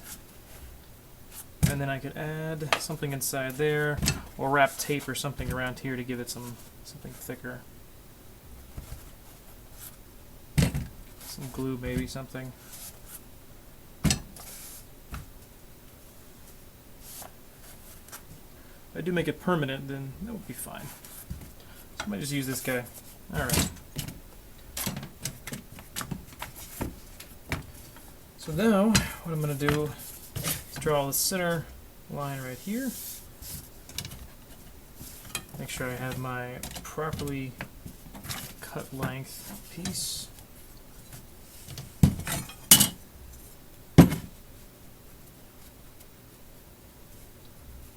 Nope. Nope. Nope. These three. So one of these guys is going to get cut in half.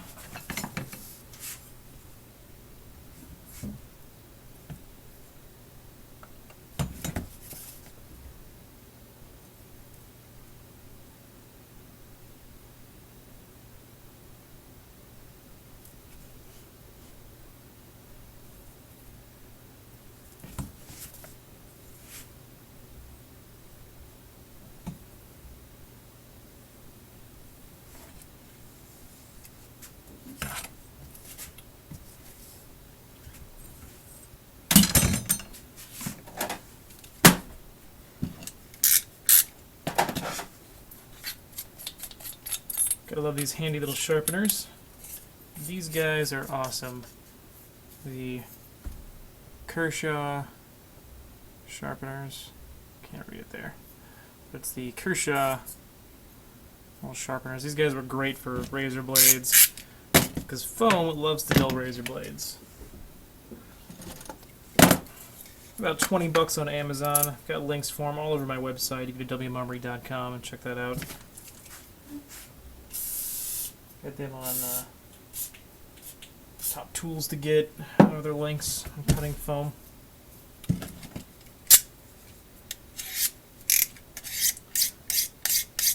Using a little WD-40 to lubricate this.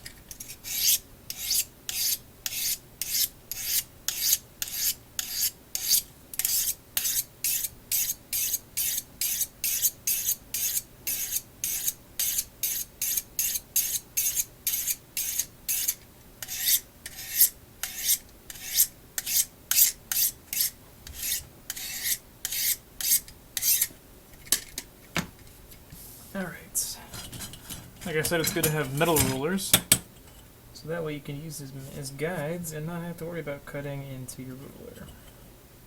Just make sure your fingers aren't overlapping, because I've done that before, and it sucks.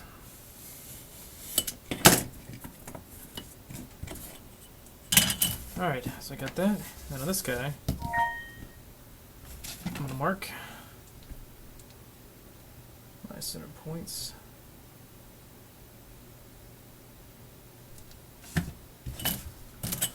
So this is 1.5 inches wide, and this is about 1/2 inch in diameter.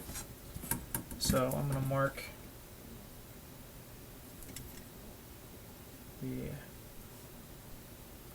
1/2 inch lines in the middle here.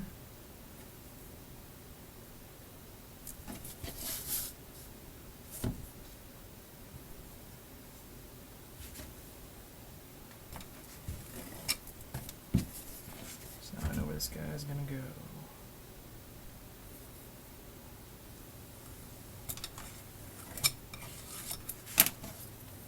Alright, so now I'm going to get my barge out, and I'm going to barge these guys onto here, on those lines. And once that's on, I'll get a hot glue, and I will hot glue that guy in place. And then I will barge this guy on there. After I do that, I'm probably going to clean up these edges so it's easier to line this up on top. So right now I'm going to clean this area up a bit so I can get out the barge.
Alright, barge time.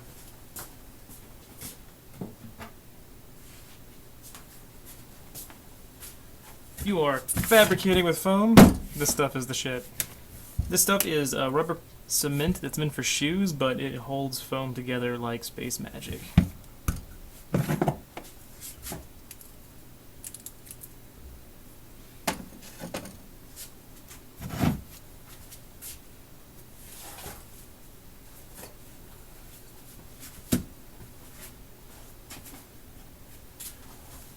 It also smells like cancer, so wear a mask.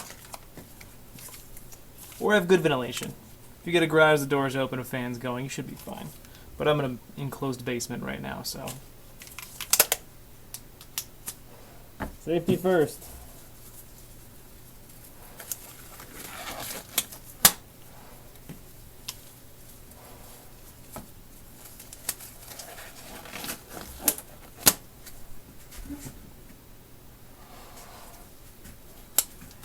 It's been off and on. I have a horrible track record of keeping track of time. So, how many hours have I put into this guy?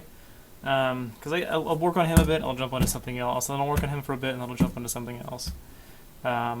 So far, the pattern took me about a day and a half to do.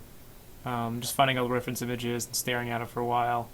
Coming up with this block, shaping it, probably about a better half of a day, and then drawing these lines on the side, probably another day of work to try to pattern that guy out, around shape it. So, not quite a week in this guy yet.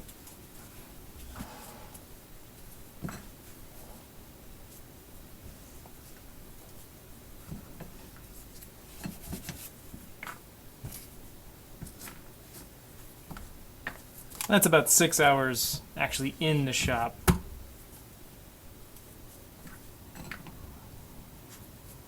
A day. Been doing a lot of computer stuff, setting up Twitch and cameras and everything. Thanks. Alright. Can you guys hear me with the mask? Is that cutting out too much?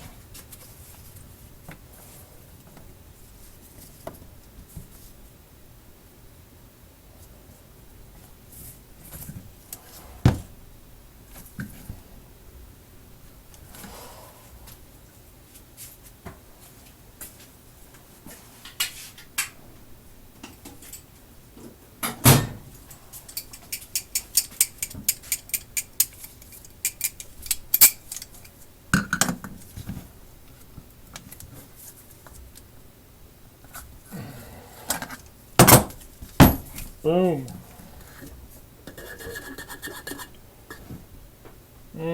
That looks appetizing. Put this on a hot dog. Please don't do that.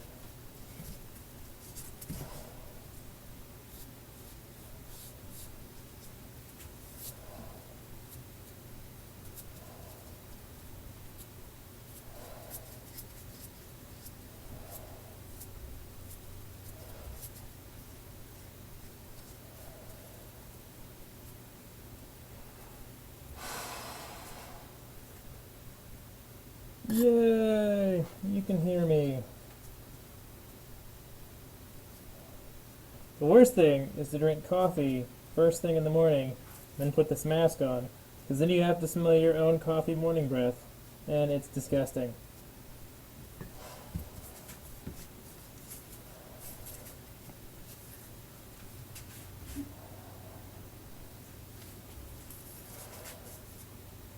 It helps to have some scrap foam laying around to really spread that out.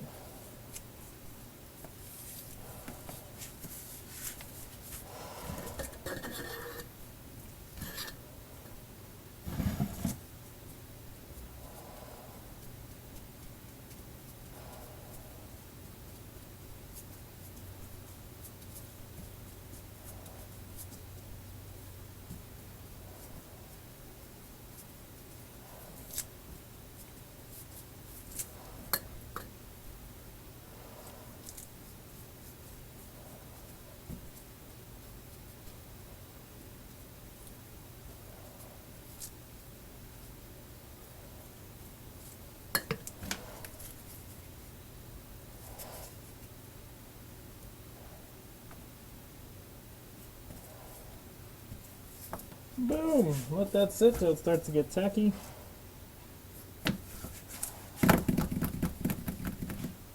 Ooh, I can smell it.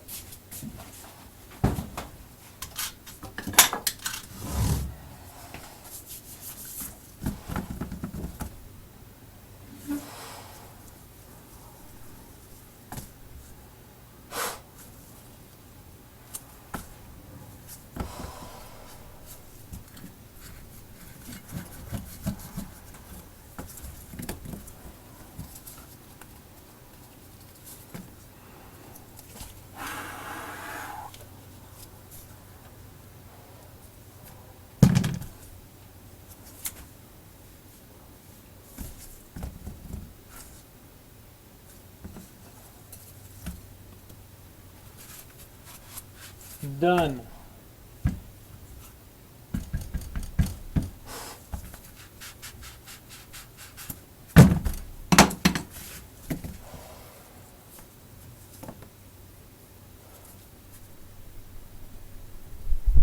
This is the fun hurry up and wait part.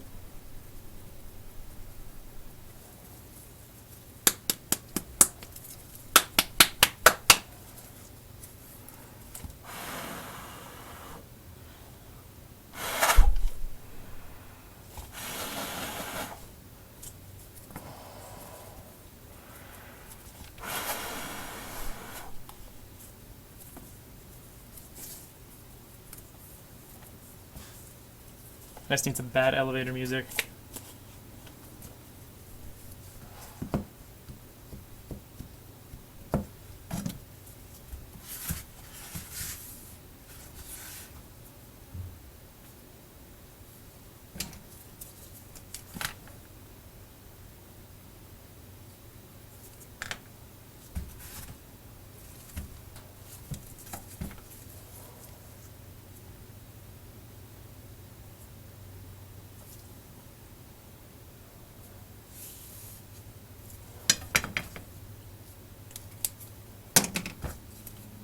Top on there? No, that's my top.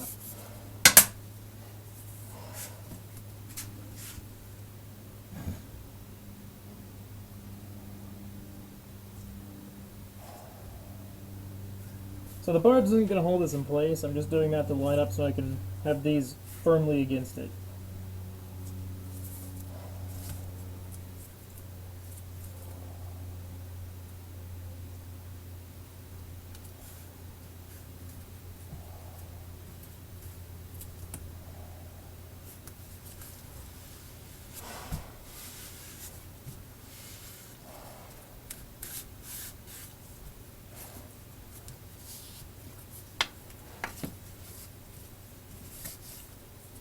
There we go.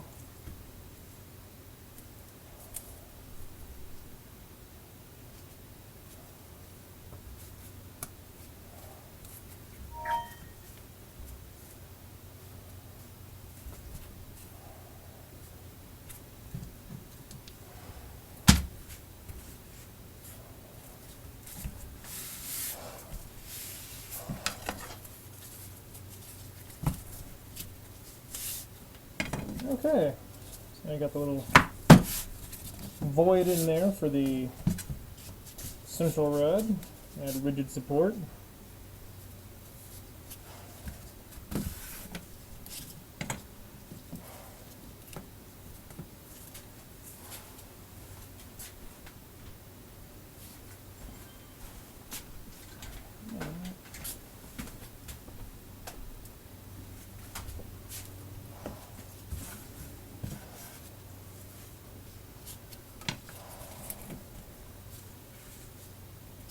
Okay. I'm going to go take this one over to the bandsaw and cut these sides down so that they are flush. Because when I add this, I don't want to have to try to find this edge over here. I want these to be flush, or close enough already, and then I'll blend them in with the bandsaw. Or, sorry, bench sander. So, I'll be right back.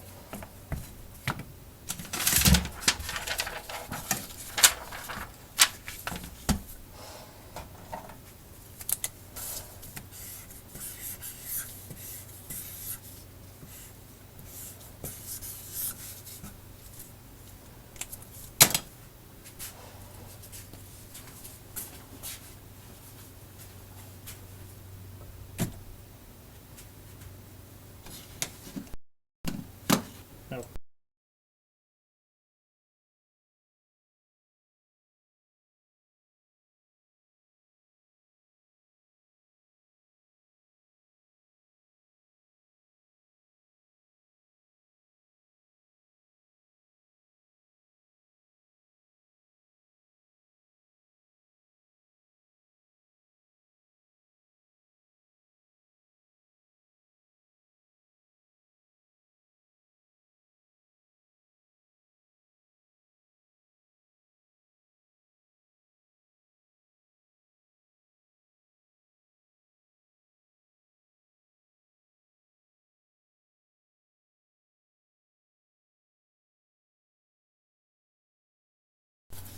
Alright, I'm back.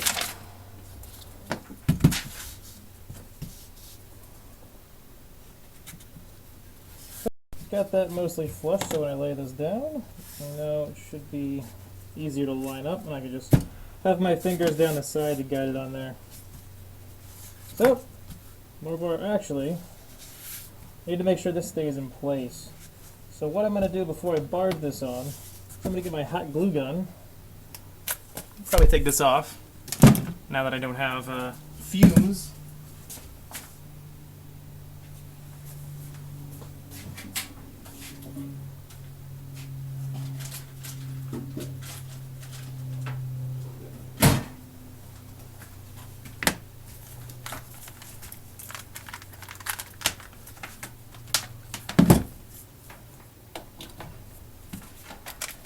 Boom! Alright. So now you gotta hurry up and wait again for that to heat up. So the spike, I'm gonna do this spike. So I'm gonna take and do another block of foam to do this spike. And I'm gonna start by making it a square that is the same diameter. So that, well, not a square, but rectangular block. Keep it that thick, and then let's get to it. Easier for me to show than explain.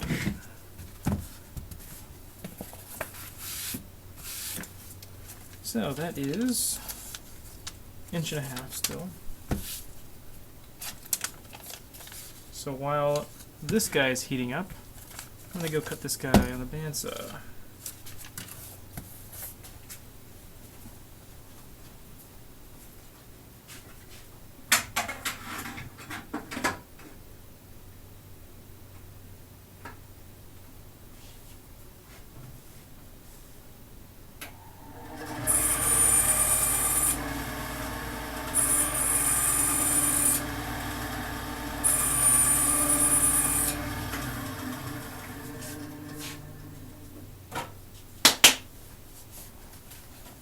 Alright.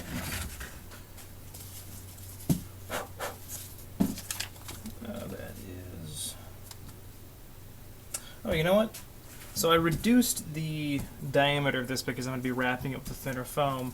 However, this is not going to be wrapped with that, so this actually needs to be thicker.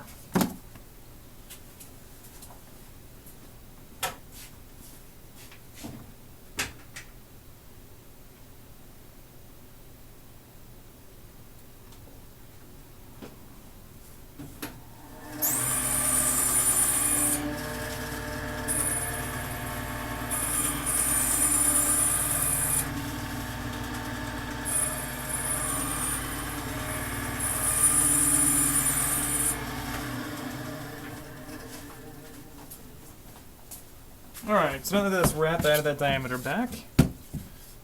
There we go. Lines up nice. So glue these together with the barge while the hot glue gun heats up.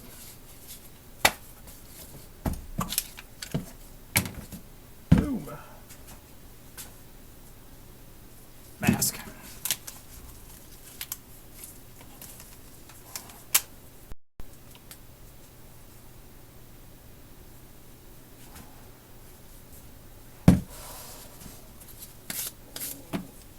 You don't want to make a solar hammer? You could always make a solar hammer.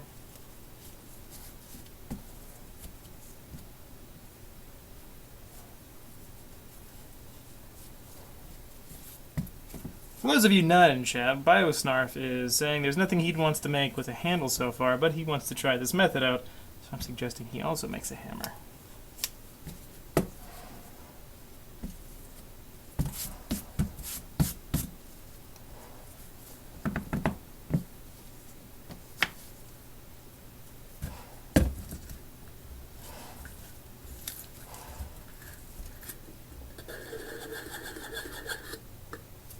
I also know a guy who has the patterns.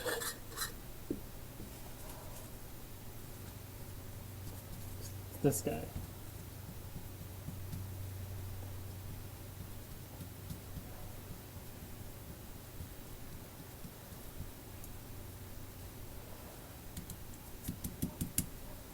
Yeah.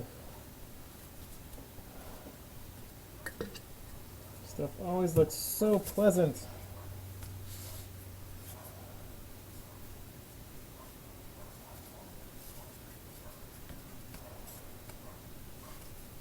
I'm being sarcastic. It totally looks like runny boogers.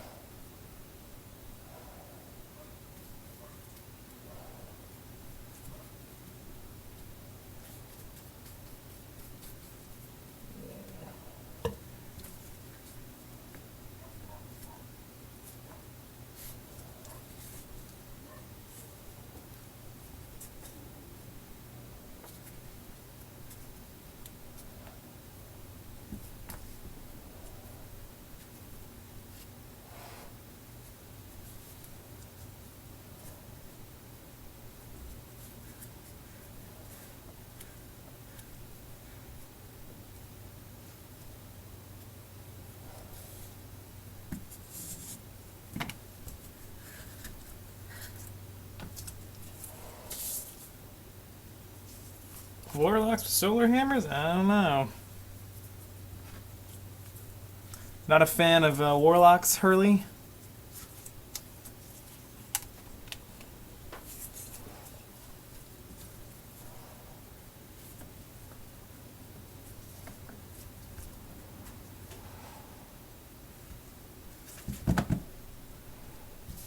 Two guys heating up. Yeah, kinda. Not enough though.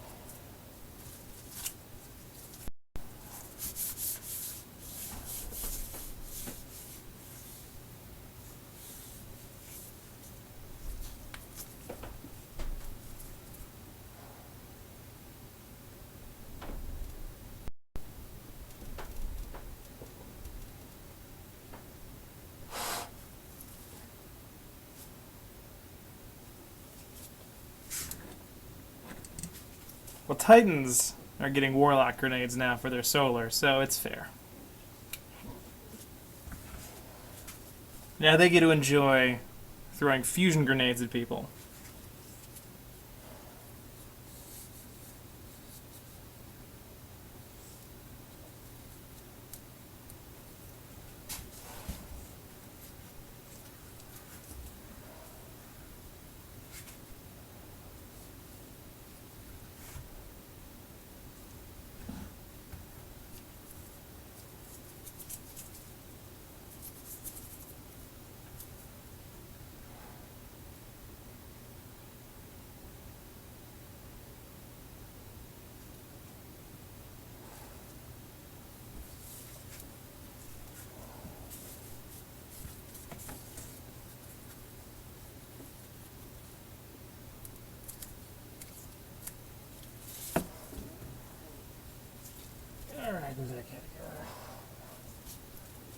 I'm pretty stoked for the new Warlock class. Seeing as my handle is Star Wars related, I'm all about the Force Lightning. Thanks, Early.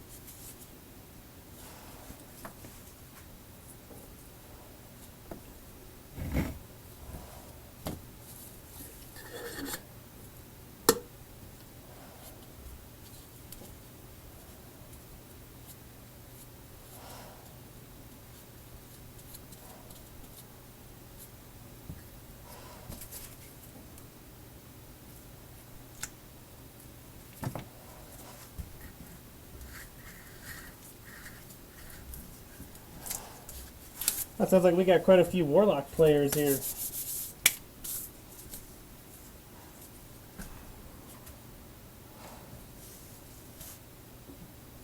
So the new DLC stuff coming out, what are you guys most excited for the new Destiny stuff?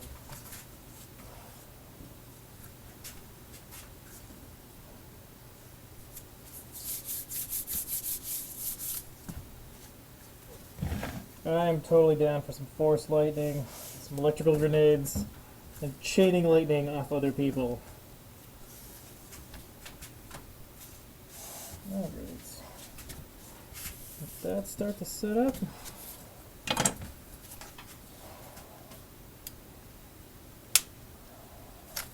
Basically this hack loose to kind of fill the little corners in and keep this guy from spinning around inside there and twisting, so the hammer handle doesn't twist around and get all screwed up.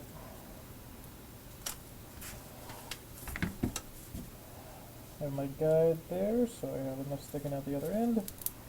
Press that firmly in. Boom.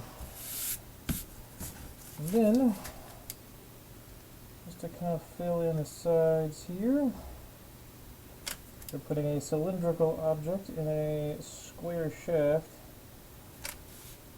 I'll make sure there's not a lot of voids. I'm just going to fill that in on both sides.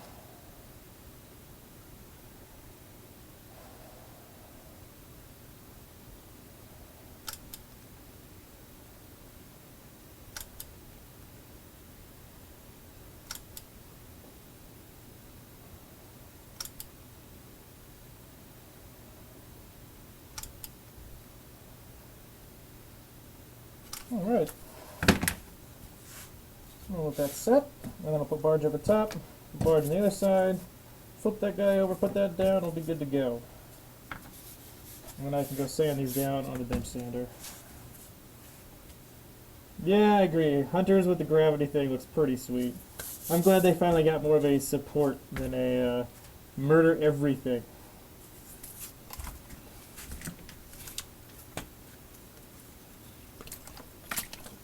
But I think it pairs well with the other classes, especially the two solar classes for Warlock and Titan.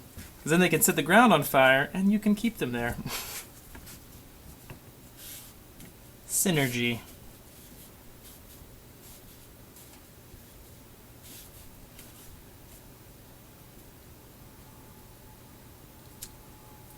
Alright.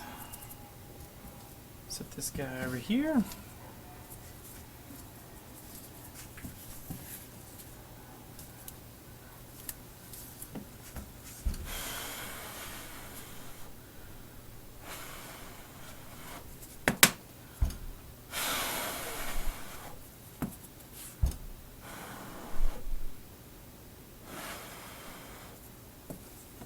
It will be nice, especially for having the elemental burns active for events.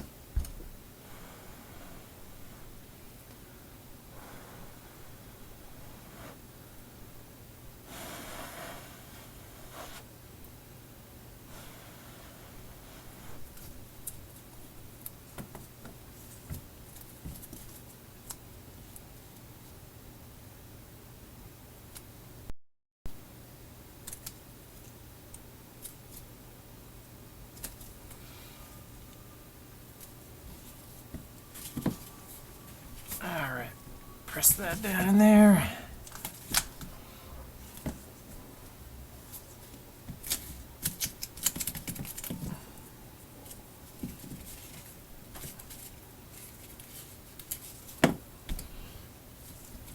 There we go. So now that's kind of uneven here and up here. So I'm going to go square that off with the trusty bandsaw. And in that way, I know when I line that up that it's going to be flush. Now I can cut this edge and make sure it's square. And square up all these edges too. Let that dry just a bit more. Square this guy up, and then I can start working on rounding that out.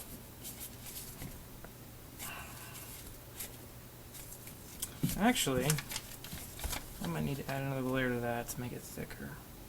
Yeah, because I added the thickness to this, because we're adding the wrap around this. So this stayed square, but this is now not square. So I'm actually going to have to add another layer on top of this. Oh, let's...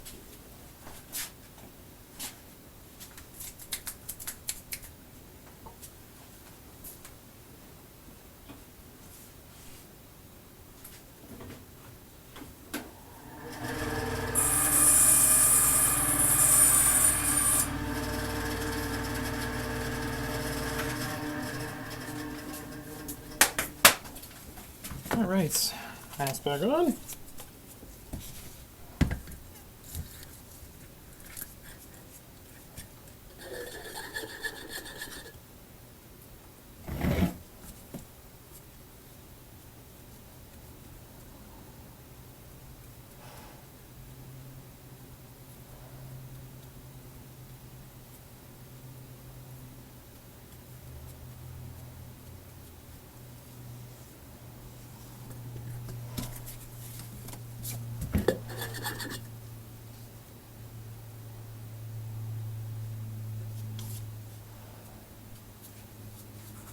It's all RNGesus, guys. All random. RNGesus doesn't like me either.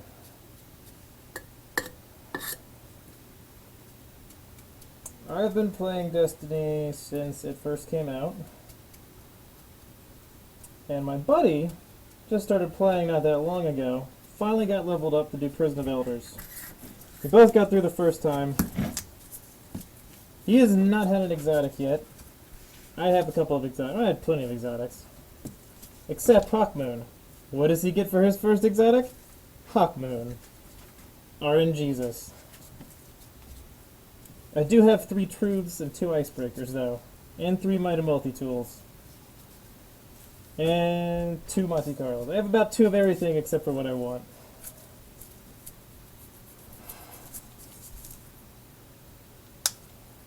I actually lucked out and got the RAM on a random. It's a pretty sweet helmet. I got a couple of prop maker friends who really want to make that.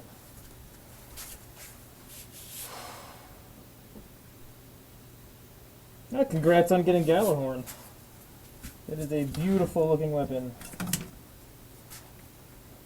And pretty deadly.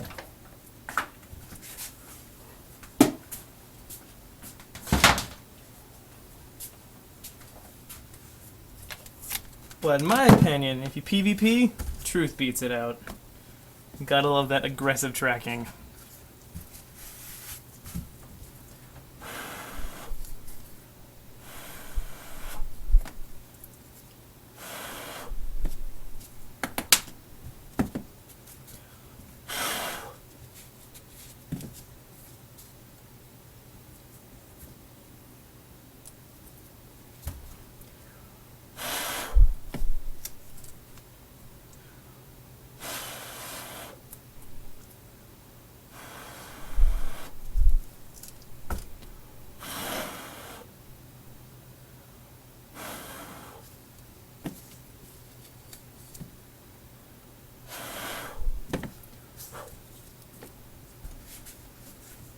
The RAM is pretty tanky.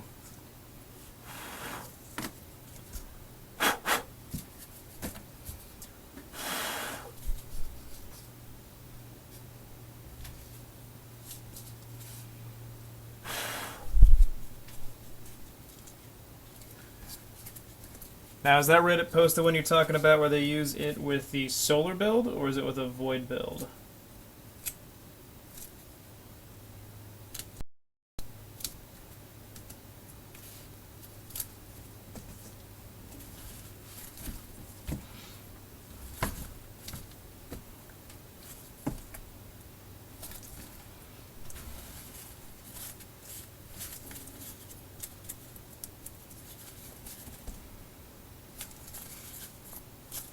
Because I know you can get pretty up in the armor there with the solar.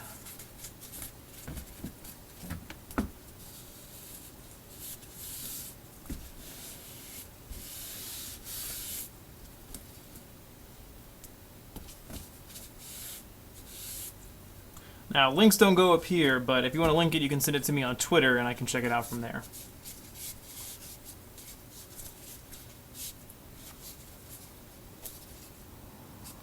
Alright.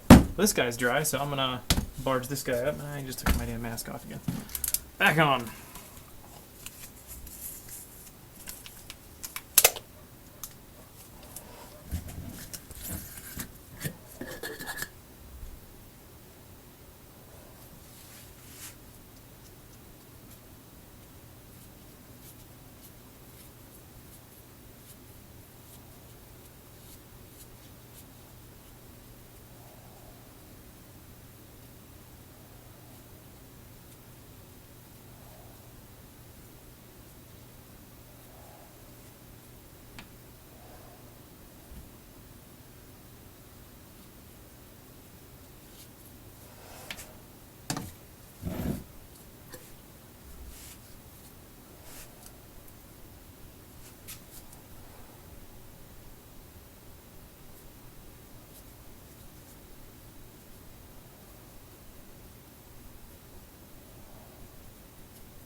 I'm still holding on to my Suros regime and hope that they bring back the brutalness of the auto rifles.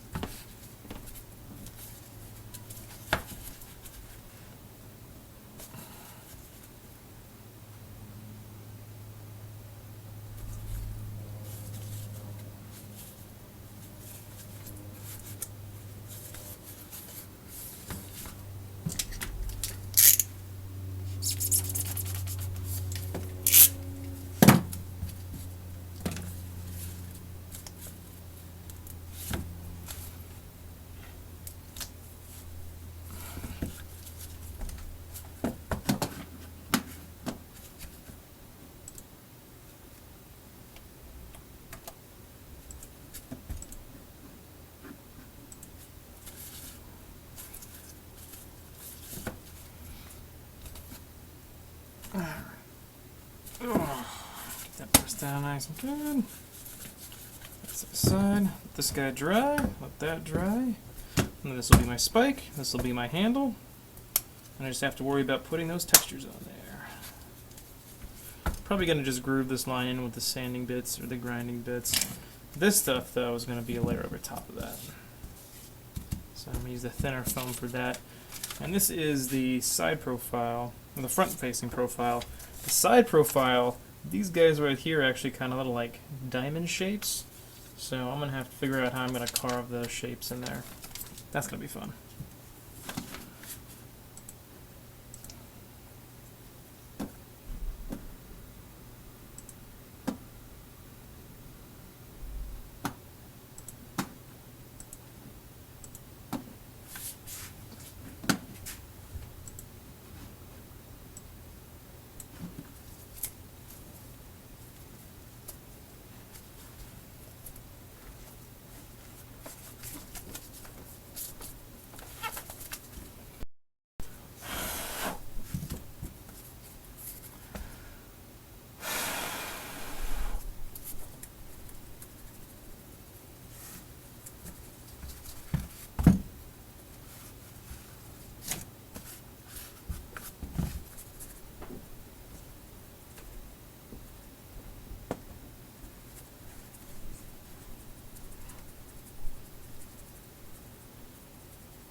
Pop that guy back on there.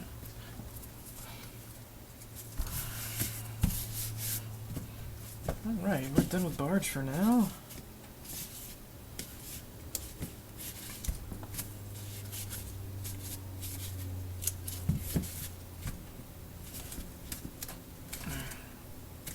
Make sure there's a nice edge on that.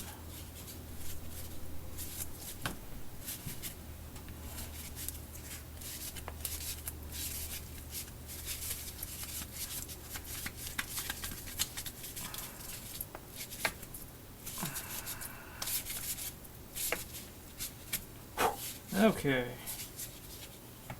Now, I'll take that guy and square that up. I didn't think about that. Well, poop. So, my plan was to smash that to the pinch sander so I'd have a nice edge, but now I have a stick there. So, I have to figure out a way to get that nice and flush. So I think I'm going to use this guy. It's trial and error, learning process.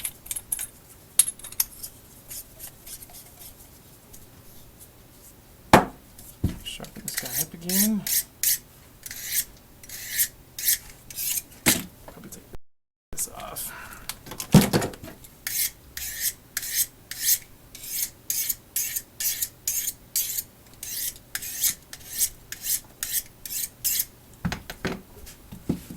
Alright, try to keep that at 90. Go straight down.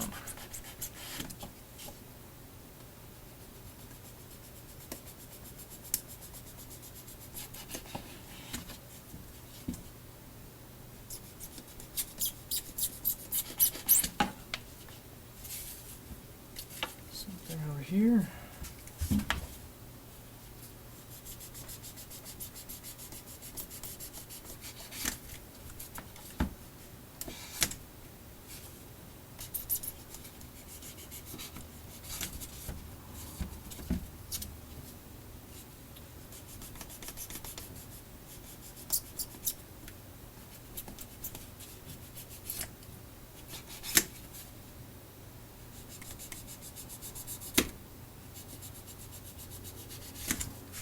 Alright. Take this bit. It's from the sanding Dremel bits.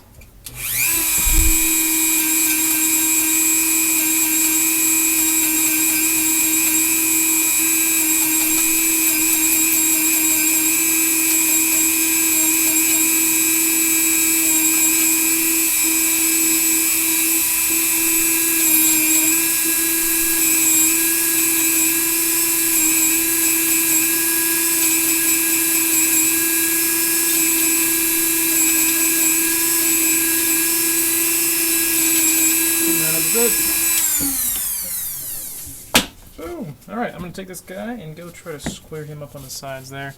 You can see it's kind of uneven. You can see the layers. So I'm going to blend that all in. I'll be right back.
Alright, let's get this guy squared up and blended in a bit.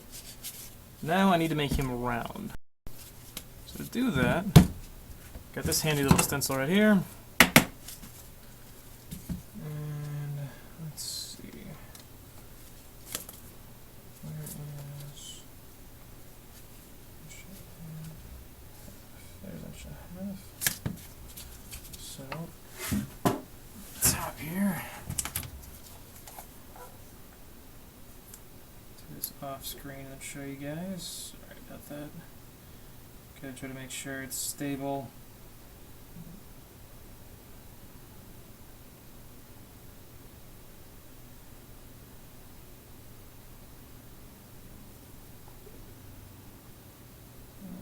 Almost good.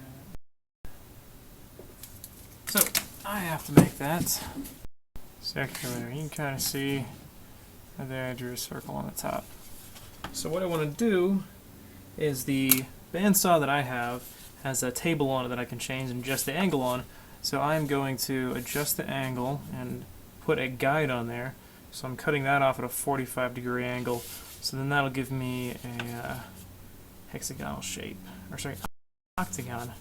And then from there I can just start sanding it out, rounding it off, and just getting those edges gone. So that's what I'm going to do, is figure that out. So actually I'm going to cut.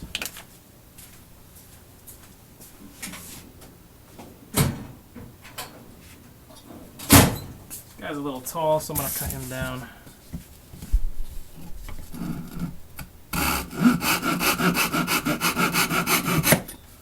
Boom. Alright. So I get the bottom little nub for the spike, and the top, which will go in the hammer.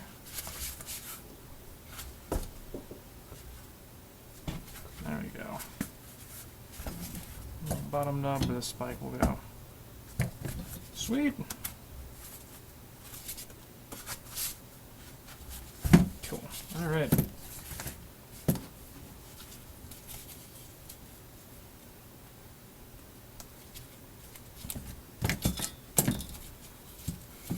Well, thanks everybody for showing up. Pretty good for the second stream.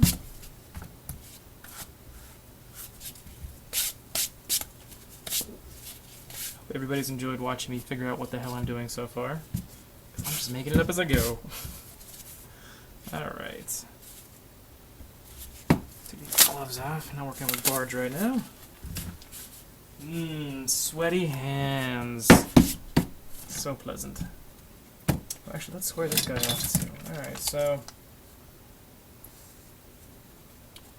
this.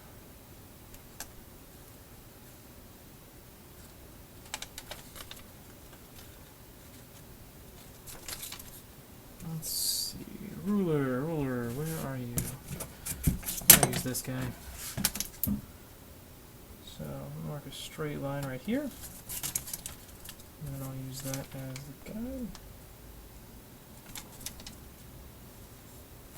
And that needs to be that one. Make sure that's 90, and then straight line across there. Cool. Let's move the bandsaw, I'll cut that out, then I'll have my block that I can make. My foam spike for the bottom. Pommel spike.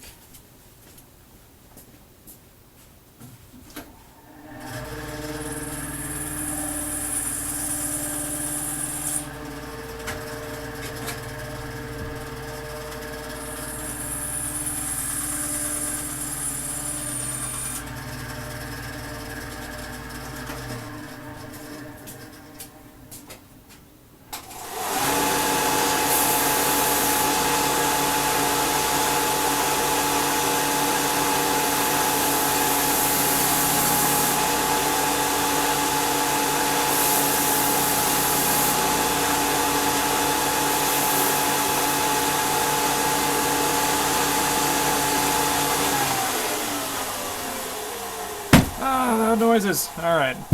So there's the block that's going to turn into the little pommel spike bit. Alright. So gotta round this guy out. Figure that. I'm gonna need a little ruler. this handy little guy right here. And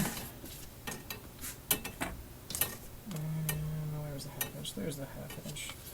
Mark out on here. Alright.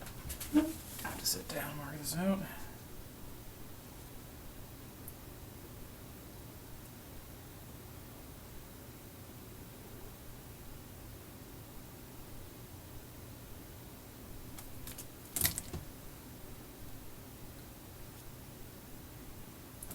Some guidelines there. So I need to do 45 degrees here.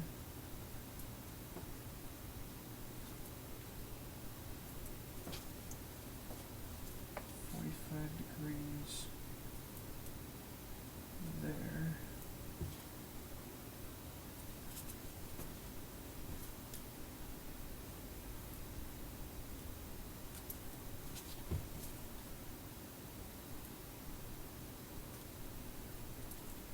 Alright. So now I've drawn on there some lines and marks to guide where I'm going to go. So I need to set the barricade on there and set it at a 45-degree angle on the table. It's like that, and then I'll set the barricade, which will hold in place, so when the blade cuts on it, I just have to set it in there. I don't have to measure it every time or make sure that it's straight. I just put it on there, I know it's set up, and push it through. So I'm going to go do that.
Alright, so I gotta figure out distance from that point. The 45-degree angle comes up to this point over here. And here it says it's an inch. Let's shift it.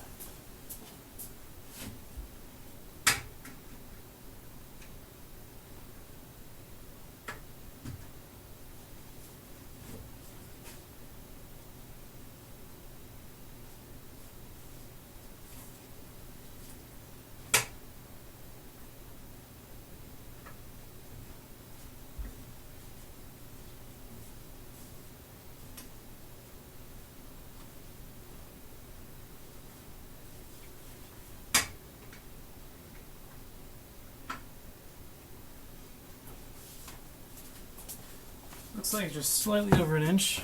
Be right back. Got a lot of loud noises.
And we're back, and I've got a octagon cylinder here.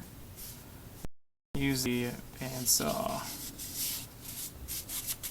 Ooh, alright, now I can round that out with either my Dremel or my bench sander and get that nice and rounded and smooth on the edges there. And then I can put the wrap around it, but now I've got that. And then the little spiky bits should go right there. So it's starting to come together.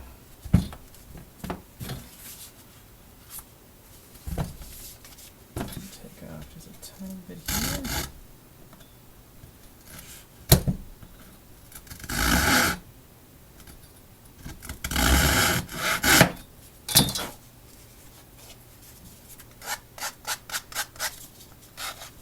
Clean up the edge with the sanding sponge. There we go. It's hammer time. This thing is a beast. See, in comparison to the size of my head,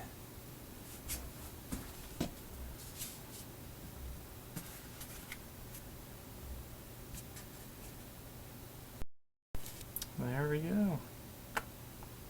Boom.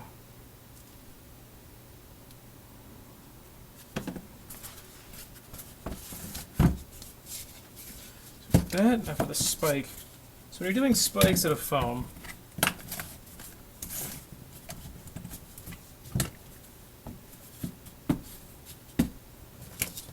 I'll figure out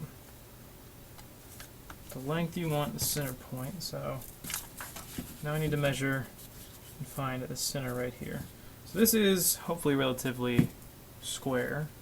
It's probably slightly off, but I'm going to use my little ruler that I already, there it is, little ruler, and I'm going to measure here, which I have 4 layers, so I automatically know it's right there, limit a layer, and then right here,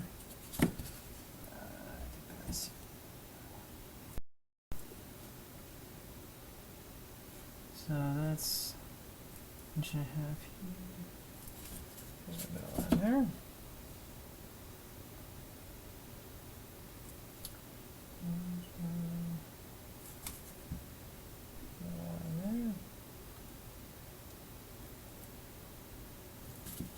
So there's the center point.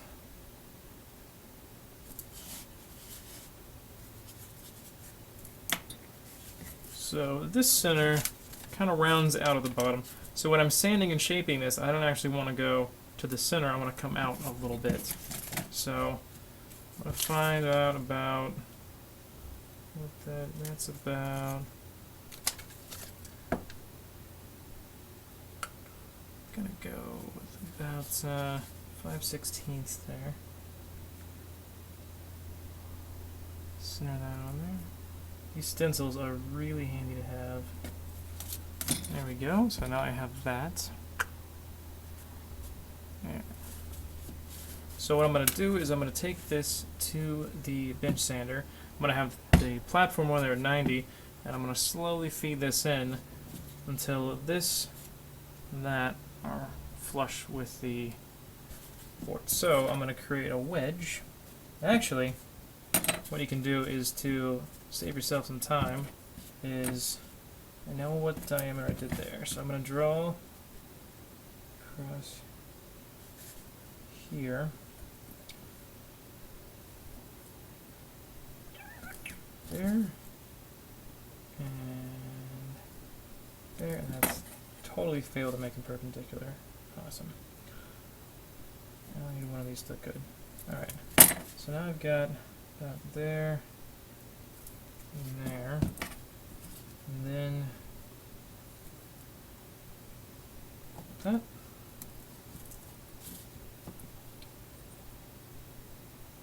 And that. Then I can take this over to the bandsaw, and I can cut this and this, and then I'll have a wedge shape, and then I can take that over to the bench sander, and I can sand that, and then I'll have a pyramid shape, and then I can round that out from there. Alright, I'm gonna go do that.